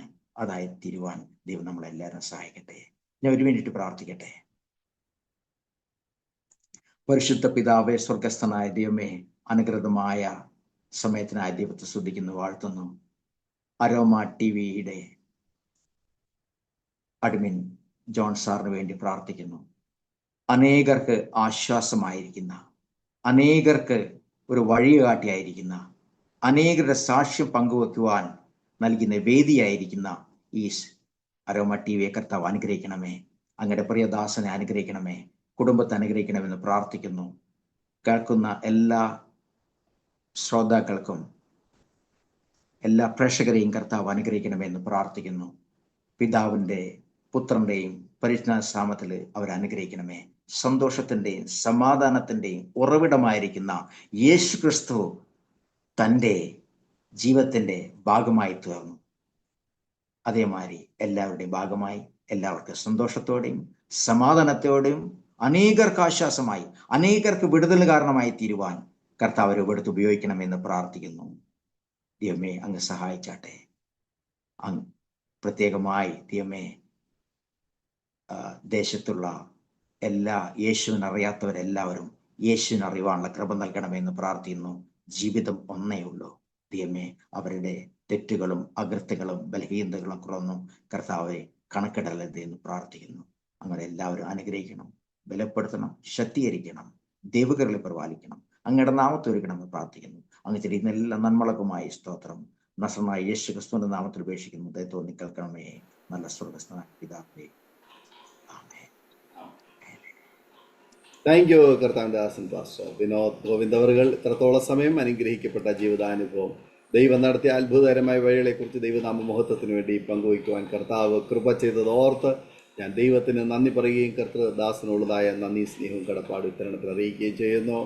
ദൈവം നടത്തിയ എത്ര അത്ഭുതകരമായ അനുഭവങ്ങളെക്കുറിച്ച് പറയുവാൻ കർത്താവ് സഹായിച്ചല്ലോ. വളരെ ഉന്നത കുലജാതനായി ജനിക്കുവാൻ ഇടയായി തീർന്നെങ്കിലും ജീവിതത്തിൽ സമാധാനമില്ലാതെ സന്തോഷമില്ലാതെ ജീവിച്ചതായ ആ കാലയളവിലേക്ക് തിരിഞ്ഞു നോക്കുവാൻ ഇടയായി തീർന്നു. അപ്പോഴൊക്കെയും ആ വീടിൻ്റെ മുൻവശത്തു കൂടി കടന്നുപോയതായ ആ ദൈവ മനുഷ്യൻ്റെ ജീവിതത്തെ മാതൃകയാക്കുവാൻ ഹൃദയത്തിൽ വല്ലാത്ത ഒരു ആഗ്രഹം അന്നു മുതൽ ഉടലെടുത്തു എന്ന് കേൾക്കുവാൻ കഴിഞ്ഞു. നമ്മിൽ നിന്ന് ആ മനുഷ്യനുള്ള വ്യത്യാസം എന്താണെന്നുള്ളതായ തിരിച്ചറിവ് ജീവിതത്തിലേക്ക് വരികയും ആ ഒരു ദൈവീയ സ്നേഹത്തിൻ്റെ ഇടപെടൽ നമ്മുടെ ജീവിതത്തെ സ്വാധീനിക്കുവാനിടയായി തീർന്നപ്പോൾ അത് നമ്മെ മുഴുവനുമായി മാറ്റം വരുത്തുവാൻ തക്കവണ്ണം ഇടയായി തീർന്നു. ഏതെല്ലാം മേഖലകളിൽ കയറി ഇറങ്ങിയപ്പോഴും അവിടെ എങ്ങും നിൽക്കുവാൻ ദൈവം അനുവദിച്ചില്ല. അവിടെ നിന്നൊക്കെ ദൈവം പുറത്തു കൊണ്ടുവന്ന് ഒരു ദൈവഭൃത്യനായി ദൈവത്തിൻ്റെ നല്ല സാക്ഷ്യം വഹിക്കുവാൻ തക്കവണ്ണം ദൈവം ഒരുക്കിയെടുക്കുന്ന ഒരുപാട് പ്രോസസ്സുകൾ ജീവിതത്തിലേക്ക് കടന്നു വരുവാൻ തക്കവണ്ണം ഇടയായി തീർന്നു. ഒരു ബ്രാഹ്മണ കുടുംബത്തിൽ ജനിച്ച് വളർത്തപ്പെട്ടു എങ്കിൽ പോലും അവിടെ എങ്ങും ലഭിക്കാത്തതായ ഒരുപാട് ജീവിത അനുഭവങ്ങൾ, സന്തോഷവും സമാധാനവും ഇന്ന് ദൈവസന്നിധിയിൽ സത്യദൈവത്തെ കണ്ടെത്തിയതിന് ശേഷം ലഭിപ്പാൻ തക്കവണ്ണം ഇടയായി തീർന്നു. ഒരു സത്യ അന്വേഷിയുടെ ജീവിതയാത്ര, അതിൻ്റെ തുടർച്ച ആണ് ഈ സാക്ഷ്യം എന്ന് കേൾവിക്കാരായ ഏതൊരു വ്യക്തിക്ക് മനസ്സിലാക്കുവാൻ തക്കവണ്ണം കഴിയും. നാം അന്വേഷിക്കുവാൻ ഹൃദയത്തിൽ നല്ലൊരു ആഗ്രഹമുണ്ടെങ്കിൽ തീർച്ചയായിട്ടും സത്യദൈവത്തെ നമുക്ക് കണ്ടെത്തുവാൻ തക്കവണ്ണം കഴിയും. ഇന്നും അനേക പ്രിയപ്പെട്ടവർ തങ്ങളുടെ ജീവിതം ഇരുട്ടിൽ തപ്പിത്തടയുകയാണ്. അവർക്ക് അവരുടെ ഹൃദയത്തിൻ്റെ അന്തരംഗത്തിൽ പറയുന്നുണ്ട്, ഒരു ദൈവമുണ്ട്, സത്യദൈവമുണ്ട്, ജീവനുള്ള ദൈവമുണ്ട്, സകലത്തിൻ്റെ സൃഷ്ടാവും കർത്താവുമായ ഒരു ദൈവമുണ്ട്. എന്നാൽ പുറമേയുള്ള ചില മൂടികൾ, ചില ഇരുട്ടിൻ്റെ ശക്തികൾ അവരുടെ ആഗ്രഹത്തെ പുറം ലോകം കാണുവാൻ അനുവദിക്കാതെ പോകുന്നു എന്നുള്ളതാണ് വാസ്തവം. എന്നാൽ കർത്താവിൻ്റെ ദാസൻ പ്രിയ വിനോദ് ഗോവിന്ദനെ ദൈവം അതിന് അവസരമൊരുക്കി ആ ഹൃദയത്തിലെ ആ നല്ല ആഗ്രഹത്തെ ദൈവം പുറത്തു കൊണ്ടുവരുവാൻ ഇടയായി തീർന്നു. അതുകൊണ്ട് ഇങ്ങനെ ഒരു സാക്ഷ്യം പ്രസ്താവിപ്പാൻ കർത്താവ് കൃപ ചെയ്തു. നിശ്ചയമായിട്ട് ദൈവദാസനെയും കുടുംബത്തെയും തുടർന്നുള്ളതായ ജീവിത കാലയളവിൽ കർത്താവിന് വേണ്ടി നല്ല സാക്ഷ്യം വഹിപ്പാൻ എല്ലാവരെയും ദൈവം സഹായിക്കട്ടെ എന്ന് ഇത്തരണത്തിൽ ആശംസിക്കുകയും പ്രാർത്ഥിക്കുകയും ചെയ്യുന്നു. അരോമാറ്റി വിടമാന്യ ശ്രോതാക്കൾക്ക് ഈ സാക്ഷ്യം ഒരു അനുഗ്രഹമായി തീർന്നു എന്ന് ഞങ്ങൾ പൂർണ്ണമായി വിശ്വസിക്കുകയാണ്. ഒരുപാട് പേരുടെ കണ്ണു തുറപ്പിക്കുവാൻ ഈ സാക്ഷ്യം മുഖാന്തരമാകട്ടെ എന്ന് ഞങ്ങളും ആഗ്രഹിക്കുന്നു, പ്രാർത്ഥിക്കുന്നു. നല്ല വിദ്യാഭ്യാസവും നല്ല പാരമ്പര്യവും നല്ല സാമ്പത്തിക ചുറ്റുപാടുകളും ജീവിതത്തിലെല്ലാം ഉണ്ടായിരുന്നിട്ടും ജീവിതം കടന്നുപോയ ഒരു വ്യക്തിയെ ദൈവമുള്ള മനുഷ്യനാക്കി മാറ്റുവാൻ, ദൈവത്തിൻ്റെ സമാധാനം അനുഭവിക്കുവാൻ ദൈവം വേർതിരിച്ചത് എങ്ങനെയെന്ന് ഈ സാക്ഷ്യത്തിലൂടെ നമുക്ക് കേൾക്കുവാൻ തക്കവണ്ണം കഴിഞ്ഞു. പ്രേക്ഷകരെ, നിങ്ങളുടെ ജീവിതത്തിലും തീർച്ചയായിട്ടും ഈ ദൈവത്തിൻ്റെ സ്നേഹത്തിൻ്റെ ആഴങ്ങളിലേക്ക് ഇറങ്ങി വരുവാൻ ദൈവമായ കർത്താവ് അവസരങ്ങളെ ഒരുക്കട്ടെ എന്ന് ഞങ്ങളും ആഗ്രഹിക്കുന്നു, ആശംസിക്കുന്നു, പ്രാർത്ഥിക്കുന്നു. നിങ്ങൾക്ക് ഈ സാക്ഷ്യം അനുഗ്രഹമായി തീർന്നുവെങ്കിൽ നിങ്ങളുടെ പ്രിയപ്പെട്ടവർക്ക്, സുഹൃത്തുക്കൾ കൂടി ഷെയർ ചെയ്ത് കൊടുക്കുക. അവരും കേട്ട് അനുഗ്രഹിക്കപ്പെട്ട് അതിലൂടെ ദൈവനാമം മഹിമപ്പെടുവാൻ മുഖാന്തരമായി തീരുമല്ലോ. മാത്രമല്ല നിങ്ങളുടെ വലിയൊരു അഭിപ്രായങ്ങളും നിർദ്ദേശങ്ങളും കമൻറ്റ് ബോക്സിൽ രേഖപ്പെടുത്താവുന്നതാണ്. നിങ്ങൾക്കൊരു പ്രാർത്ഥനാ വിഷയമുണ്ടെങ്കിൽ സ്ക്രീനിൽ കാണുന്ന വാട്സപ്പ് നമ്പറിൽ ഞങ്ങളെ വിവരം അറിയിക്കാവുന്നതാണ്. പ്രേക്ഷകർക്ക് വേണ്ടി എല്ലാ തിങ്കളാഴ്ചയും രാത്രി 9 മണി മുതൽ വിശേഷിച്ചാൽ പ്രാർത്ഥന നടന്നു വരുന്നു. നിങ്ങൾക്കും അതിൽ സംബന്ധിക്കാവുന്നതാണ്. അടുത്ത അനുഗ്രഹിക്കപ്പെട്ട സാക്ഷ്യവും വചനചിന്തയുമായി വീണ്ടും കൂടി കാണുകയും എല്ലാ പ്രിയപ്പെട്ടവർക്കും good bye. God bless you all. Amen. ഓർമ്മയുടെ മനോരഥത്തിൽ മായാത്ത ഓർമ്മയ്ക്കായി അരോമ മാട്രിമോണിയിൽ നിന്നും ജീവിത പങ്കാളിയെ കണ്ടെത്തൂ. നിങ്ങൾ ഒരു ക്രിസ്തീയ ജീവിത പങ്കാളിയെ അന്വേഷിക്കുകയാണോ? അതോ മക്കൾക്ക് അനുയോജ്യമായ ഒരു തക്ക തുണയ്ക്ക് വേണ്ടി പ്രാർത്ഥിക്കുന്ന വ്യക്തിയാണോ? എങ്കിൽ അരോമ മാട്രിമോണി നിങ്ങൾക്ക് വേണ്ടിയാണ്. ഇന്നു തന്നെ സൗജന്യമായി രജിസ്റ്റർ ചെയ്യൂ. അരോമ മാട്രിമോണിയുടെ പ്രത്യേകതകൾ: രജിസ്ട്രേഷൻ തികച്ചും സൗജന്യം. ലോകത്തെവിടെയുമുള്ള അനുയോജ്യമായ ക്രിസ്തീയ ജീവിത പങ്കാളിയെ തിരഞ്ഞെടുക്കാം. വിവാഹം നടക്കുന്നതുവരെ സർവീസ് ലഭിക്കുന്നു. ഏറ്റവും ചെറിയ പാക്കേജുകളും തിരഞ്ഞെടുക്കാം. അരോമ മാട്രിമോണി നിങ്ങൾക്കായി ഒരുക്കുന്നു വിവാഹം പരമാനന്ദം. Email aroma matrimony2020@gmail.com